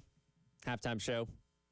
Tyler Head, Captain Dave, along with you here on your Wednesday on the game. Again, appreciate our guy Doug Turnbull joining us as he does each and every week, usually on Thursdays, but we've shuffled things around a little bit because of the schedule this week and NASCAR off to Pocono this upcoming weekend. Then the week after that, they will be out at the Coronado Air Force Base out in San Diego for one of the most unique races they've ever run. And again, Bill and Doug will be able to preview that next week. And I'll be back the week after that to talk about what goes down there. So excited to see all that. And again, appreciate him joining us as he does each and every week. I posed a question earlier on in the show, or in the segment before we had Doug on, of like, what would it take for you to stop watching college football, right? Because the reaction, understandably so, to the Sorsby thing is a lot of vitriol. And people, this is the worst thing to happen in the sport. What happened in the game I love and all that kind of stuff. But I still don't think it's enough for people to say, I'm not watching this thing anymore. As frustrated and fed up as people have become with the way college sports work, it's not quite enough to drive people away. And the TV ratings reflect that. Rooster P weighs in and says, I agree with you. I do not know that there is anything that I would absolutely say that I would stop watching college football, especially when it comes to the beginning of the season. Even if I said no, I'm not going to watch because of whatever, but it's become much more frustrating to watch and keep up with the game and college sports specifically with all the stuff going on, essentially there. So, and again, I think that's where a lot of people are, is you can be angry and tweet about it and write about it on Facebook or whatever at this point in time, but when games kick off and this kind of stuff falls from the headlines, then you're just kind of in the rhythm of what the season is, right? And again, I think the powers that be know that. Greg Sankey, Tony Petitti, the other commissioners, the other conferences know that no matter how rocky things get, no matter how unenforceable rules become, and players like Sorsby that get the opportunity to play despite the fact they've broken cardinal rules that other sports would get you a lifetime ban for, it's still not enough to drive people away. And that's the fascinating thing about college football, college sports, more specifically college football, is just how ingrained we are in the sport. And it's very, very hard to pry ourselves away from. Now, I will say, I do think there could be people less likely to watch other games, right? You're a Carolina Gamecock fan. You're still going to watch all 12 regular season games they play, whatever bowl game or postseason games they play.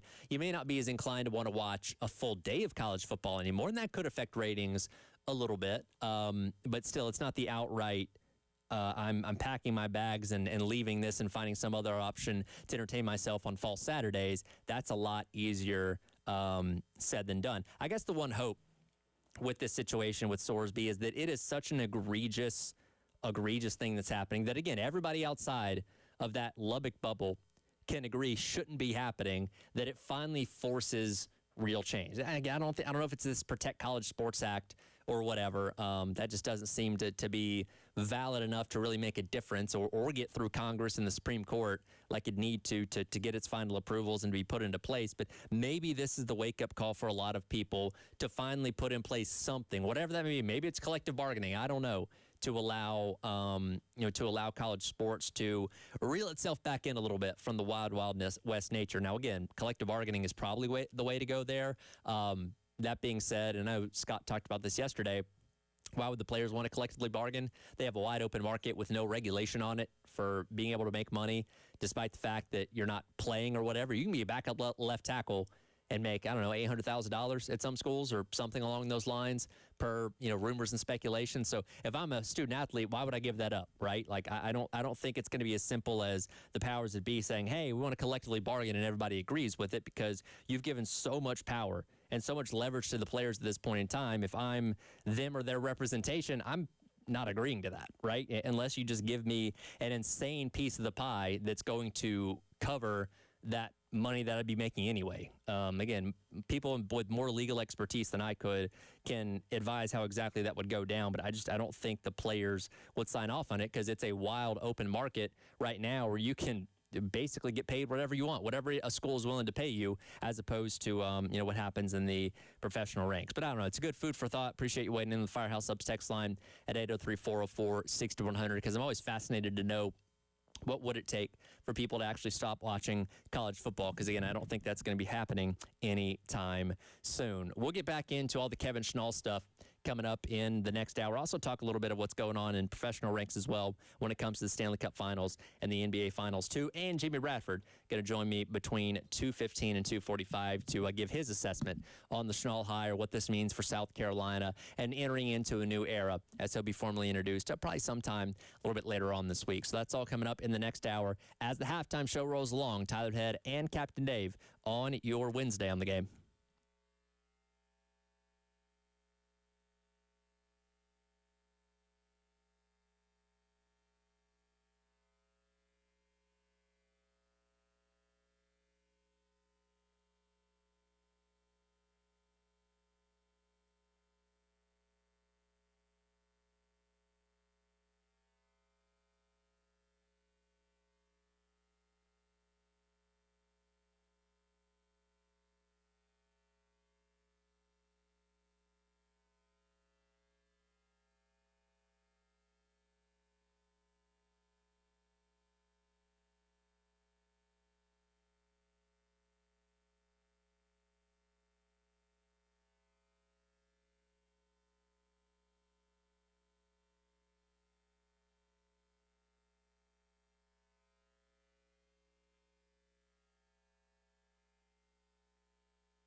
All right, welcome back in. Hour number 3.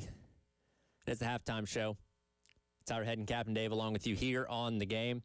Coming up in about 15 minutes, we'll speak to Jamie Bradford of the Big Spur that has been all over the Kevin Schnall hiring process and what ultimately is the future of Gamecock baseball will formally be introduced later on this week. Again, you got the Board of Trustees meeting that's going to be going on later on today for the official approvement of the contract. So we'll know what he's going to be making. I'm very interested to see what that salary looks like and where he's going to rank in terms of highest paid coaches in all of college football and all that as he heads into his first year as a Gamecock head coach. And between now and tomorrow, how many more Coastal guys could end up committing here out of the transfer portal? Because last count, I gotta refresh Gamecock Central once again. Last count, a total of 6 have come over just in the past 24 hours or so since he was confirmed to be the new head coach here at South Carolina. So looking forward to talking about all that with Jamie coming up here in a few minutes. One thing we haven't gotten a chance to talk about so far today is what went down last night. This will be cut number 8 here, Dave. This is the Stanley Cup Finals, game number 4, and last minute. Oh, hold on. We'll get it in a second. But you had a series where the Vegas Golden Knights had a 2-1 advantage on their home ice. Going into game number 4, the Carolina Hurricanes, they're back up against the wall a little bit to be able to even the series as it heads back to North Carolina coming up tomorrow for game number 5. And this happened in the final minute of the game. Ehlers around. It takes a cam toward the goal. That is in for an empty net goal from the length of the ice by Ehlers. What a great bounce he got off the boards. It went. That was the final minute there called by Sean McDonough on ESPN as the Hurricanes pick up the 5-3 victory to even the series at 2 games apiece. They get set to head back to Raleigh for tomorrow night's game number 5, where it comes a best of 3 at that point in time. And for Carolina, Jack and I talked about this the other day. They had struggled so much to score in those early periods in the first couple of games. And again, they had their crazy comeback in game number 3, scoring all those goals in about 40 seconds and forcing the game in overtime where Vegas would win in double OT. But they needed to come out of the box better, which they did last night. 3 goals there in the first period, and Vegas would eventually tie the game up by the end of the second period. And huge moment, the Golden Knights also had another goal that they scored right there at the end of the first period that for them, unfortunately, came after time expired. So that goal doesn't end up counting. Again, when you talk about a game that ended up being effectively a one-score game or one-goal game there in the final minute, the only reason the Hurricanes scored is because that was an empty net shot across the entire rink. But that one goal being back on the board completely changes the dynamic. Maybe that forces the game into another overtime or something, we don't know. But the margins have been razor thin in this series so far, but it's been a lot of fun to watch. Again, they're back home coming up tomorrow night for game number 5, and then again it becomes a best of 3 series at that point in time between the Hurricanes and the Golden Knights. Similarly, on the NBA side of things, you have game number 5 coming up tonight between the Spurs, game number 4 coming up tonight between the Spurs and the Knicks. And the Spurs, of course, survived the huge test the other day of Madison Square Garden, going in there in that raucous environment and taking the crowd out of it. The crowd, I know people have been kind of critical that crowd wasn't as rowdy as they needed to be in the late stages of that game to try and help out the Knicks. So if the Spurs can take the air out of the building again, and maybe even the series, we got a whole new ball game. Again, even with the win the other night, I still feel confident in saying that the Knicks are going to win the whole thing. But they dropped that game tonight, and it goes back to being a 2-2 set, and they head back to San Antonio for game number 5. Coming up on Saturday. Then, just like the NHL play or the Stanley Cup Finals, it then becomes a best of 3 series, and who knows what happens at that point in time. But this is a young Spurs team that you would think might have been rattled by that environment. They handled their business and took care of it, and we'll see what happens tonight because, again, it's a critical swing game of either tying the series or allowing the Knicks to get the 3-1 advantage in terms of, what's going to be happening next as that series does continue to roll on. And so excited for that. Again, as I've said many times, my goal in all this is to be entertained. Again, I don't have a dog in the fight when it comes to the NHL. If I'm picking an NBA team, it's the Hawks, but they got bounced in the first round by the New York Knicks. So I just want to see games that entertain me, and we've seen a lot of that in the Stanley Cup Finals and in the NBA Finals so far there. So we'll see what happens with, again, Game 4 coming up tonight with the NBA Finals as well.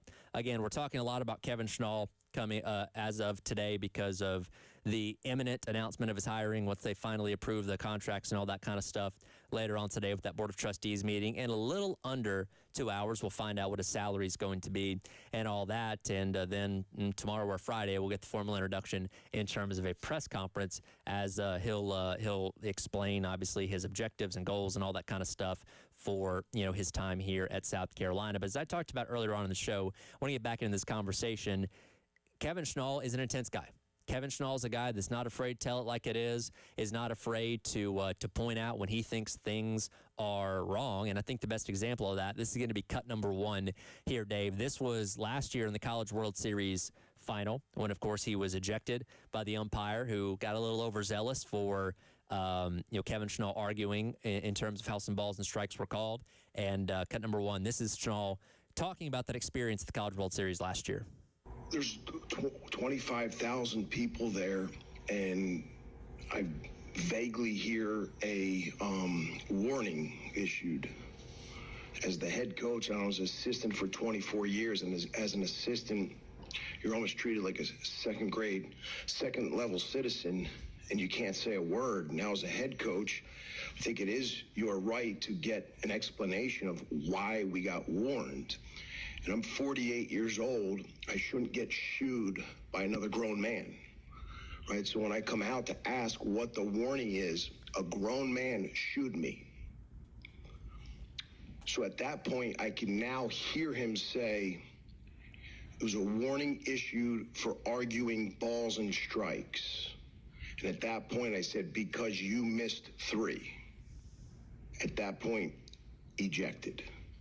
If that warrants an ejection, I'm the first one to stand here like a man and apologize. 2 words that define our program are own it. And what does that mean is you have to own everything that you do without blame, without defending yourself, without excuses. If you guys watch the video, there was a guy that came in extremely aggressively, tripped over Campos's foot, embarrassed in front of 25,000, immediately goes 2-game suspension, and said, bumping the umpire. Immediately does that. There was no bump. He was embarrassed.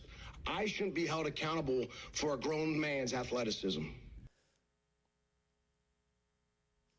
And, there's a lot to unpack in that situation there, but the response, again, very intense, very calculated in how he says those kind of things. And again, this stems from a moment where he's taking up for his team, right? Of thinking that a situation wasn't right with the way that Angel Campos, the behind-the-plate umpire, was calling balls and strikes. And again, did it warrant him getting ejected? No.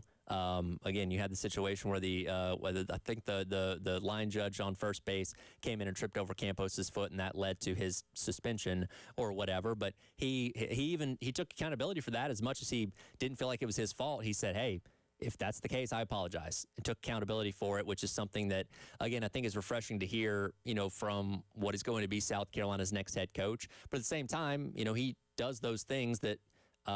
What happened in that situation there, because he's sticking up for his guys. He believed something wasn't right, and he wasn't afraid to speak up about it. And, again, when you look at the situation of just the sheer number of guys that have come over from the transfer portal in the past 24 hours alone from Coastal Carolina to join him, he seems to be a very much player's coach, right? These guys want to play for him. They want to give him 110%. Well, we played the clip earlier from, Wells Sykes, the former play for him on last year's team, that, talked about the buy-in that he gets out of his guys and how guys want to seemingly go to war for him, right? They believe in what he's selling. They believe in the mission of the program, and that hopefully is going to be the case here at South Carolina as well. He's intense.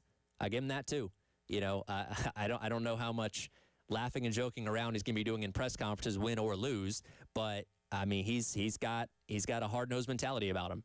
He's an intense guy, and again, that is different than maybe what we've seen these past couple years. But I look forward to seeing it, and I think it's going to be very successful. It's a thing that I keep going back to is a hire that excites the fan base, because again, there's not been a lot of excitement these past couple years. There's not been a reason for people to get juiced and amped about going out to Founders Park to witness this program in action, and you finally have a guy that I think is going to take that interest back up, to put butts in seats and to see what happens in year number one. Again, we'll talk about expectations, and we'll hear what he says about that coming up, probably later on in the week in terms of what to expect in year number one. But I think everybody looks at this with a positive outlook of saying, okay, this should be the guy that gets Carolina baseball back to where it should be, and that's competing for and playing in Omaha on more of an annual basis. Again, something they haven't done in a decade and a half at this point in time.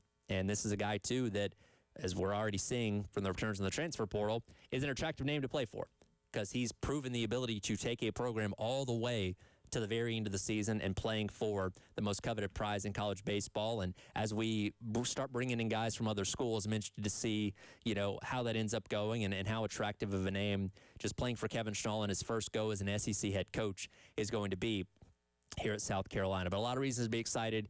Again, later on today, we'll find out about his contract numbers and all that kind of stuff, and we can dive more specifically into that as we go into, the next day or so. And then, of course, excited to hear what he has to say whenever that press conference ends up happening. We should know more details about that later on today as well. But it's a new chapter, it's a new era, and again, I've seen nothing but excitement from pretty much everybody across Twitter and message boards and all that kind of stuff. This hire did finally ended up getting made. And again, we'll dive more into it coming up in just a few minutes with our guy, Jamie Bradford of the Big Spur, who again has been on top of this, much like Jack Beltry and John Whittle and JC Sherbert and all them that have been covering this search really for the past 2.5 months, but especially in these past couple days as the Schnall stuff has fully come to fruition. So we'll get his thoughts and opinions on that as the halftime show rolls along. Tyler Head and Captain Dave on the game.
Tyler right here for our friends over at Canty Foundation Specialists. Tell you about it all the time, but I'm happy to remind you again, you always need to be on the lookout for things around your home that are a little bit off. Things like cracks in your exterior brick, cracks in and above windows and door frames, doors and windows that may be sticking, uneven or bouncy floors, or cracks over your garage door. If you notice any of these problems with your home, you could have serious foundation issues. And I say all the time, do not wait, do not hesitate, because the longer that you do, the more these issues are going to become prevalent throughout your home. That's where our friends at Canty Foundation Specialist come in. Go online to cantycanfixit.com and schedule your appointment today, and they'll send a professional out to your home to evaluate those foundation issues and get them fixed so you and your family can live worry-free going forward. Again, do not hesitate. Those issues will only continue to get worse. Go online to cantycanfixit.com and let our friends at Canty Foundation Specialist help you out with your home's foundation needs.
Welcome back in. It is the halftime show.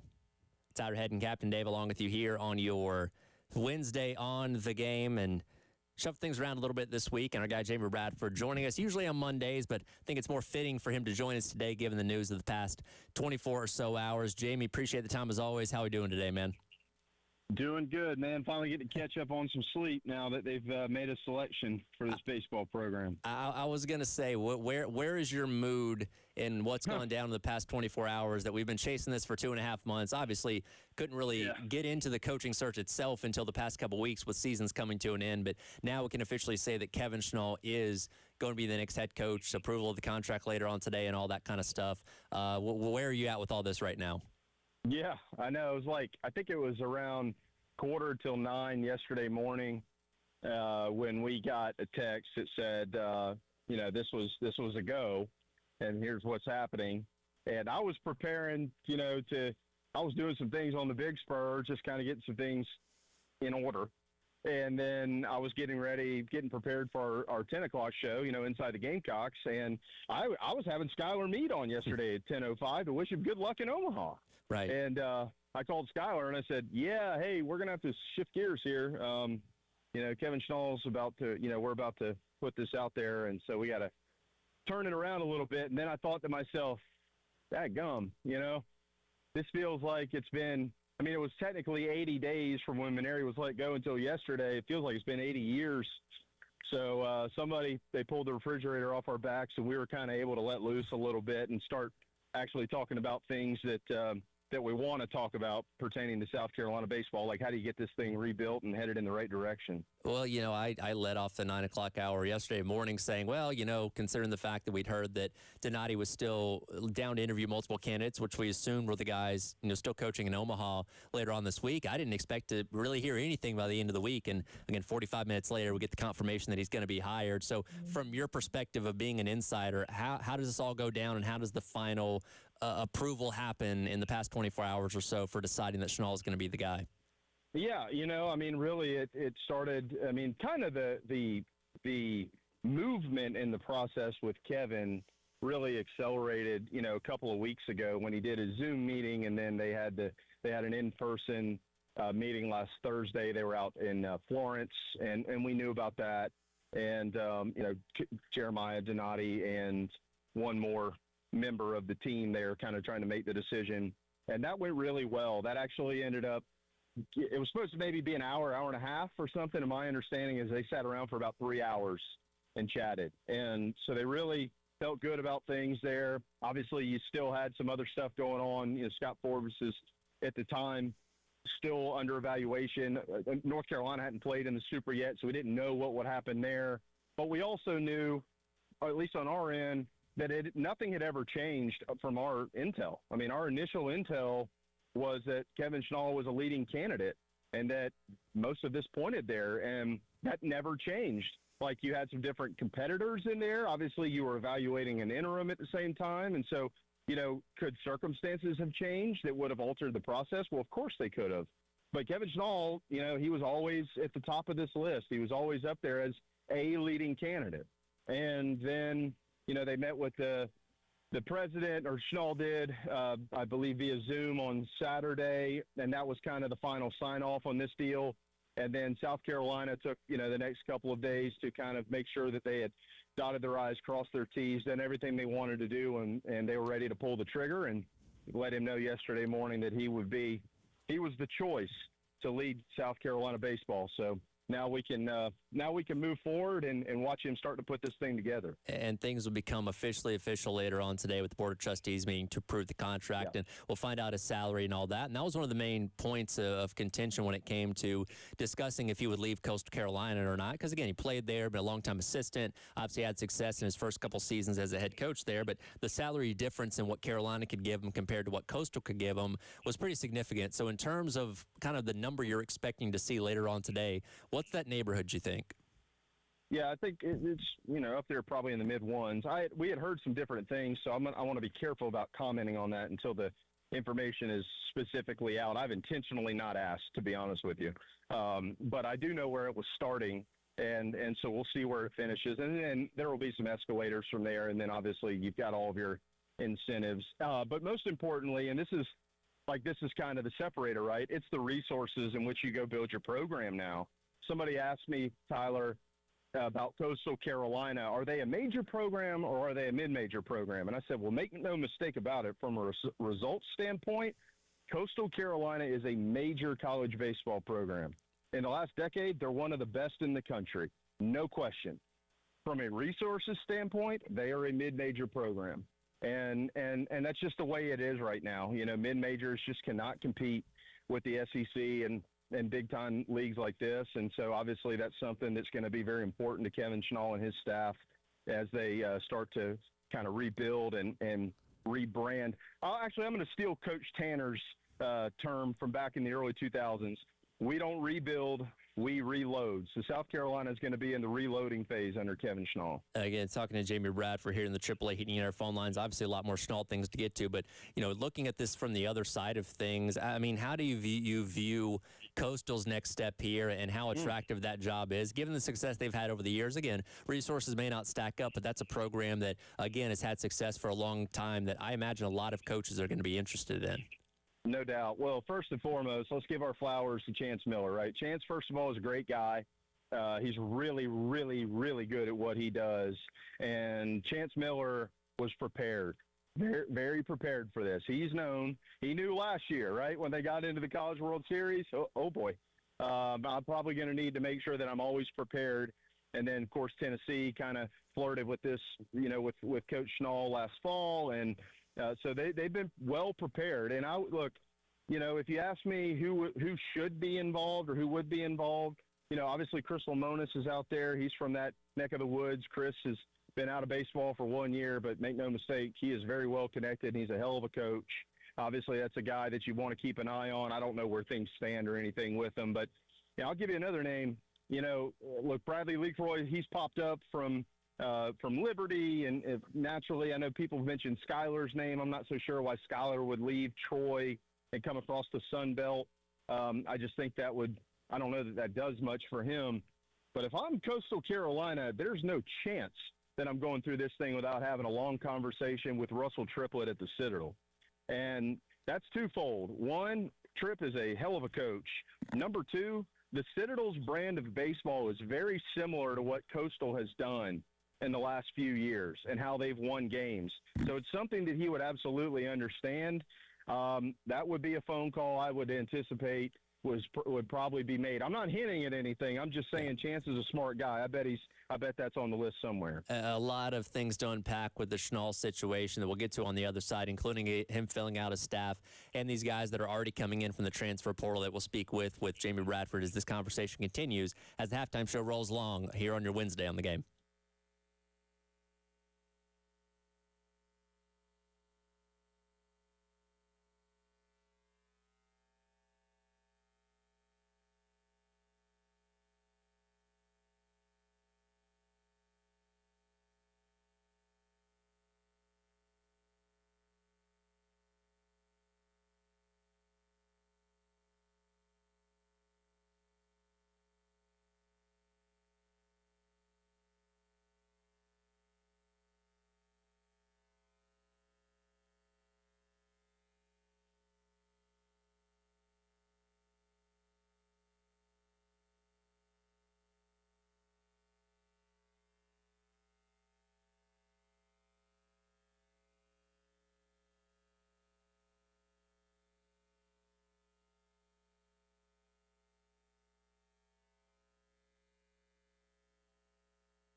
All right, welcome back in. Halftime show. Tyler Head, Captain Dave, along with you here on your Wednesday on the game. Jimmy Radford joining us on the AAA Heating and Air phone lines, talking all things Kevin Schnall as he's set to be officially announced as the South Carolina head baseball coach coming up here soon. Again, board of directors meeting coming up in about an hour and a half to finalize the contract and all that, which we can certainly get into the numbers and all those details coming up tomorrow. But Jamie, right after the news comes out about him being the next head baseball coach here, soon after that we learned that Matt Williams, familiar face from his time here under Coach Kingston, going to be joining him as well, and already bringing along several players from that pitching staff too. And if the Schnall hire didn't get people excited enough, bringing in Matt Williams, who again was the assistant coach of the year per multiple outlets a year ago, coming back to South Carolina is certainly something to be excited about as well. Yeah, Matt's the best. I mean, he's the best. I don't know how else to say it. I think it's pretty simple. I mean, he's a guy who develops and recruits. He's an elite recruiter. He's an elite developer. He's been coveted by, I'd say, probably right around half, if not more than half, of teams in the SEC in his tenure. There's a reason for that. He's an in-state guy. His dad's a legend.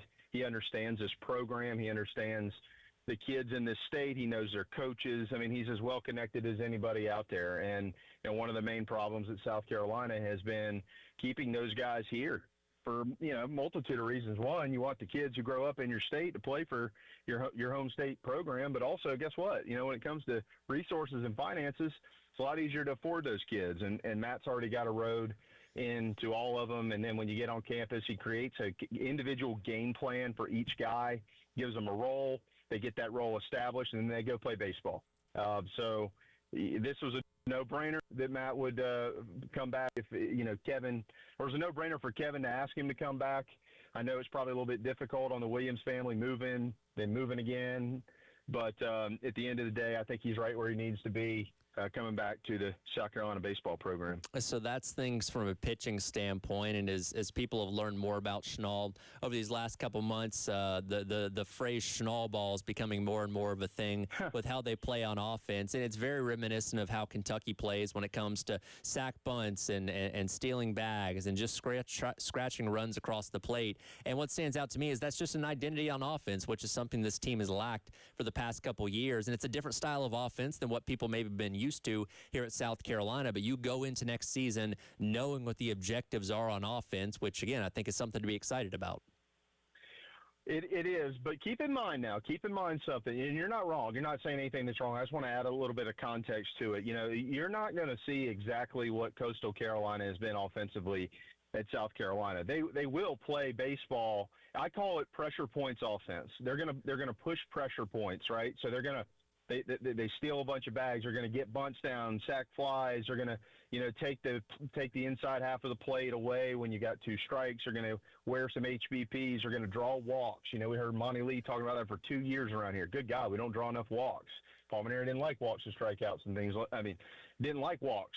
Didn't mind strikeouts apparently, but we don't need to go down that road. Mm-hmm. But there's an adjustability factor with a guy like Coach Schnall. He knows where he's going. You get into the SEC, you've got to have multiple tools offensively to be able to score runs and win games. You got to have a power aspect. You got to have some dudes in your lineup, and they know that. So, yes, they're going to work on the little things, and they're going to get those things right, and that's going to be a part of who they are offensively from an identity standpoint. But they won't just be a bunch of guys who kind of slap it around and hit 50 home runs a year or either. They're going to try to get some guys in that lineup who can provide some pop, but also handle the bat well, and they're good athletes. They can move around. So it'll be – I don't know what it'll look like next year, but certainly over the next 2 or 3 years, I think you'll actually be able to identify with South Carolina baseball again. And to that point, we had Ryan McGee on earlier on today, and, he made the point that, hey, Schnall's really going to be able to go shopping in the portal for some of those guys because he's going to have more resources than he was ever going to have at Coastal Carolina. And maybe some of that small ball stuff was circumstantial based on who he had on his roster. But you are right. Surviving the SEC, you need a little bit of pop. And I'm interested to see, what he's going to be able to spin in the portal to get those kind of guys and what that offensive identity rounds into. But again, there's still going to be that elements of what he did at Coastal, but certainly it's going to depend on what kind of guys you bring in. And we're going to learn that here over the next, couple weeks as he continues to build this roster. that is already being filled by guys coming over with him from Coastal. That's right. And, there's a couple of guys that you certainly can build around here. I mean, I'll tell you, I wrote about this on the Big Spur, kind of part of a column I did yesterday. Tyler Bach and Patrick Evans are two guys who have not entered the portal who are perfect fits for a Kevin Schnall offense. Will Craddock, if he ends up, hanging around and staying in Columbia, which that's possible, he's another guy. Look, he's a powerful kid, but he's got some wheels and he can handle the bat a little bit, so there's some stuff there. And then, depending on what the rest of his staff looks like, and they'll get that ironed out here pretty soon, you got to be able to go around the country. And this is going to, unfortunately, Tyler, for South Carolina, this is going to be another heavy portal class. 44 guys have entered the transfer portal from South Carolina in the last 2 years. Like, that's got to stop. Like, you can't do this every year. But this year, you got to replace them. You got to replace them, and then you got to get to work on, flipping a 27 high school class and putting some talent and some numbers in it. So they're going to have to do that. But when they do it, they're going to have to identify some real dudes in the portal, like not just in numbers. You've got to find some serious guys. You've got to find a real shortstop. Like, you've got to find a real corner outfielder. Like, there are some things that they really, really need that they're going to have to go out and find. A few more minutes here with Jamie Bradford joining us in the AAA Heating and Air phone lines. And without knowing what this full roster is going to look like yet, because there's still a lot of holes to fill, how do you go about setting early expectations for what, like, year one should be with Schnall? Yeah. All right. Great question, right? So I'm going to say something that's going to sound bold, but I don't think that it is, because this program is good enough, regardless of what the record was this year. South Carolina should be in a regional next year. Well, why do I say that? Well, they lost 11 SEC games this year by 2 runs or less, and 5 of those they were leading. Okay? And you look at what happened in the non-con. That was a mess, right? well, name one other year in the history of the program where you've had that much of a mess in the non-conference slate. They won 22 games. So you take, 5 or 6 SEC wins, you get to 13, you win 6 more non-conference games. That gives you 12. You go to 33, 34 wins. SEC teams with 33 and 34 wins, 13 wins in the league, they're in the postseason. I mean, those teams make it. And so I think, and I'm not saying that that's the ceiling for them. I have no idea what the ceiling is. We don't know who's on the team. We don't even know who's coaching the team. I'm just saying I think that they will have a good enough game plan to be able to scrape out another 11, 12 wins next year. And I think South Carolina, I don't know that they'll be an upper echelon postseason team, but I certainly think they're capable of making it. And when you make it, anything can happen. I was going to say, with how the past couple of years have gone, if you guaranteed they were the 64th seed in the tournament, people would take that right now. Dude, yeah, you hit the nail. Think about it. Florida, 2024, last team in the tournament. They're playing in the College World Series for the title. Think about 2022, Ole Miss, last team in the tournament. They win the national championship. I'm not trying to advocate for every middle-of-the-road SEC team getting in over mid-majors like Mercer this year or the College of Charleston in 2024 who deserve to be in there. But when the committee makes those decisions, as much as they're scrutinized, they're going off of some history here. You know what I mean? Like, they're looking back at it and saying, look, history tells us these teams can get there. Oklahoma wasn't the last team in, but I had the question posed to me today, are you surprised that Oklahoma's there? I'm surprised they're there because of the draw they got, but I'm also not shocked because they're an SEC team, and you're so prepared at the end of the season. Either you're prepared or you're going to fall apart, one or the other, and they're so prepared, and here they are. So, yeah, if you make it into the postseason, you got a chance. Last couple of minutes here with Jamie Bradford on the AAA Heating and Air phone line. Speaking of Omaha, with things get rolling, coming up on Friday, 5 out of the 8 teams from the SEC. Great stories like West Virginia and Troy making their first ever trips there. What are you looking for, and what are your expectations as the College World Series gets going? All right, can we just go into left field with this? Sure, go ahead. Let's go. Let's talk Jello shots. All right, yes, please. Can we do that? All right, so let's take a turn here. There's 2 ways to look at the Jello shots thing, okay, right? Yep. Think about this for a second. So Texas is in it. By the way, Georgia's there, and I think Georgia's going to win the national championship, so they're going to be there the longest. And when you're there the longest, generally you run up your Jello shot tab, right? Sure. Okay.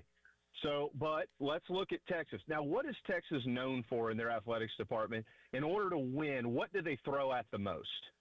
Money. Money. Yeah. Right? Money. Okay. So Rancher Bill is going to walk in. Rancher Steve is going to walk in. You know, oil executive Tom is going to walk in. And they're going to go, all right, give me 1,000 Jello shots. Give me 3,000 Jello shots. Whatever. You know, it's on BP.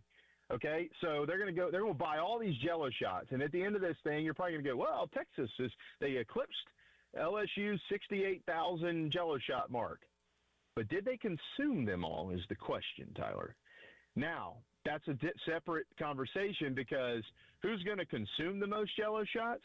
It's West Virginia. Let's be honest. West Virginia is going to consume the most Jello shots. Texas will probably win the title for purchasing the most Jello shots. I think that's probably a fair assessment. The quality will go to West Virginia with the quantity probably to Texas. Yes, but I will also say this. Let's equate it to South Carolina football. Our friend Skylar Meade, great coach, great man, incredible interviews. Troy, this is the trip of a lifetime if you're Troy. So these cats have probably, you know what I'm saying? If you're a fan of Troy, you've probably booked a decent stay in Omaha. Let's enjoy this. We might never do this again for the rest of our lives because they haven't done it at all. Okay? They could get in the mix somewhere. They'll hang in there, middle of the pack. Just think about if South Carolina went to the national championship or the semifinals of the college football national championship. Those folks are going to go enjoy themselves because they've never been and they might never be again, right? Yeah, maybe they will.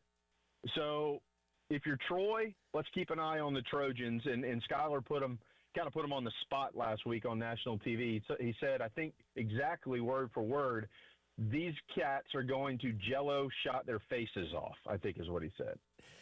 He's probably not wrong, and that is one of my favorite traditions in all of college sports is keeping up with that board as the week goes along on who ends up winning the whole thing. And I'm looking at the board right now as they put Oklahoma's last name on there, and the guy that runs the account takes the honorary first Jello shot of the week. Right. Do you want to? We're not making a bet on who finishes last. We know who finishes last, right? North Carolina. North Carolina. Yeah. They will finish last. Yeah. It's not even like if you walk in there as a Tar Heel fan, you're like, all right, let's help the Tar Heels win this thing, and you buy yourself 5 Jello shots, you have totally wasted your money. You need your $25 back. I think that's probably a fair assessment. Regardless, it's going to be fun to watch, and I won't be here next week, but you and Bill will break down what happens through the opening weekend on Monday, I'm sure. No doubt. Hey, I want to also look. This thing's not over. Obviously, there's still a lot to cover.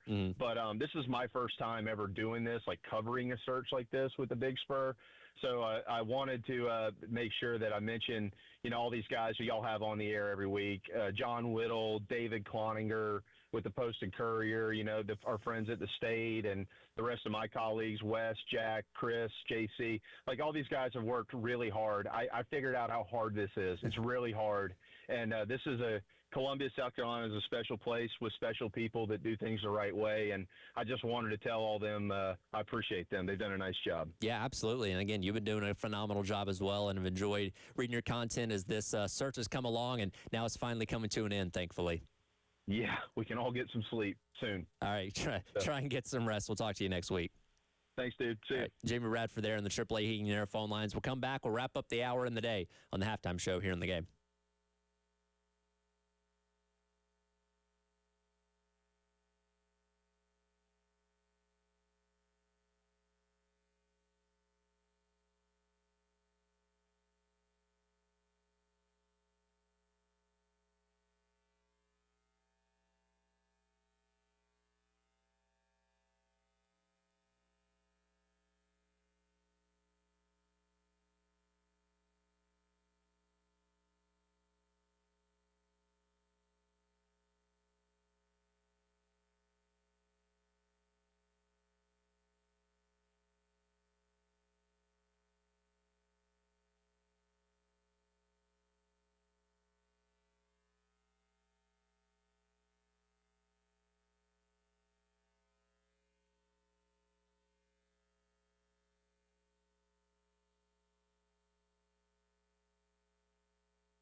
All right, welcome back in.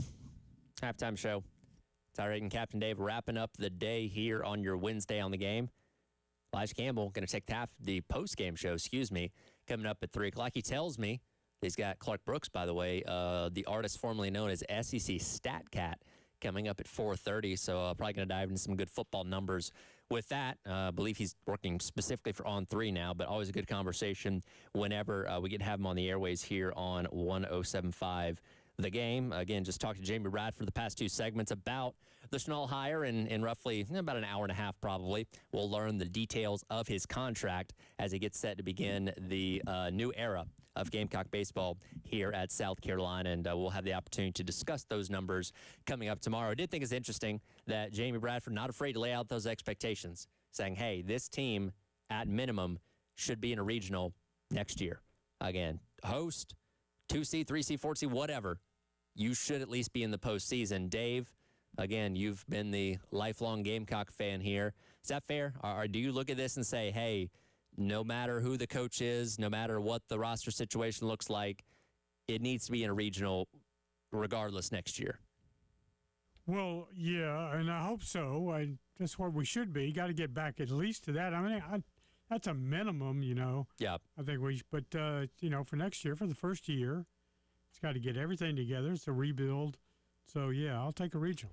And I think that kind of speaks to where the program sits currently as of right now, because let's go back to 2 years ago when Kingston was fired after they got eliminated in Raleigh after being a 2 seed in that regional. We looked at this program as one that was in a good place, right? So when Paul Maneri gets hired a couple of days later, and he says as much in his press conference, like, hey, this isn't a process. This is, taking it to that next level and taking that next step. So when people set the expectation of, hey, well, then you should go to Omaha in year number 1, that wasn't completely unrealistic because, again, the program was in a good place. You just needed that guy that was going to be able to take it back to that next level. And at the time, again, hindsight being 2020, it was the wrong hire and ended up being a disaster. But at the time, you saw a pathway of, okay, I see how this guy, being Carolina's new head coach, can take them to that place in a relatively quick period of time. Unfortunately, they ended up going the complete opposite direction,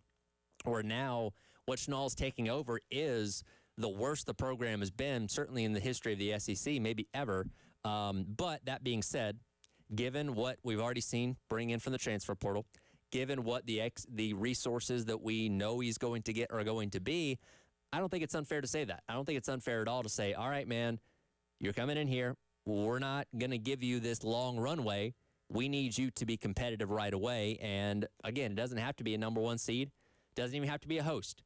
But being in regional, playing somewhere in the postseason in the first weekend of June in 2027 isn't unrealistic. It shouldn't be. This is a fan base that expects greatness. And, look, it's going to take a little bit to get back to that level of greatness.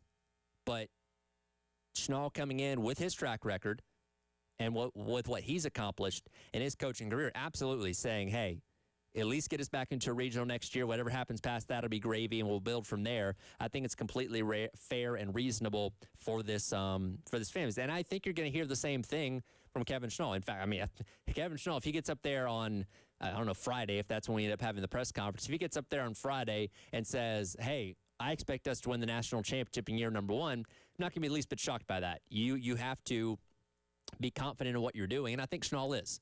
Again, we talked about it over the course of the show. He's an intense guy. He's a very calculated guy when it comes to speaking, and I don't expect him to set the bar anywhere lower than the top of the top. Again, he's come close. He knows what it takes to get a team on the cusp of winning a national championship, and was just a few steps away from making that happen. And I don't deny that he's the guy that can get South Carolina back there. Again, expecting year number 1, maybe a little far-fetched as far as the fan base goes.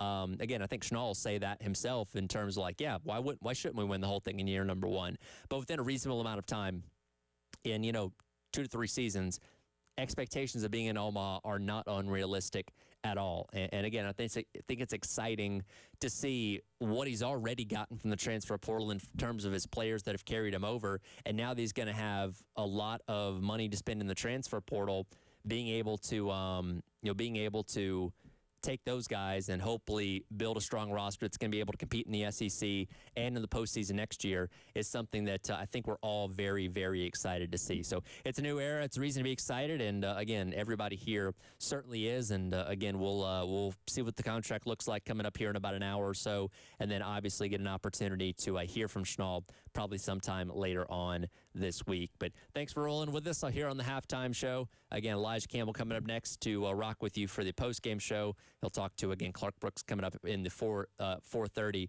about things going on in the world of college football. And I'll be back tomorrow morning at 9 a.m. Scott Hamilton will take the halftime show for the rest of the week. So for Captain Dave, I'm Tyler Head. Thanks for listening. It's been the halftime show here on the game.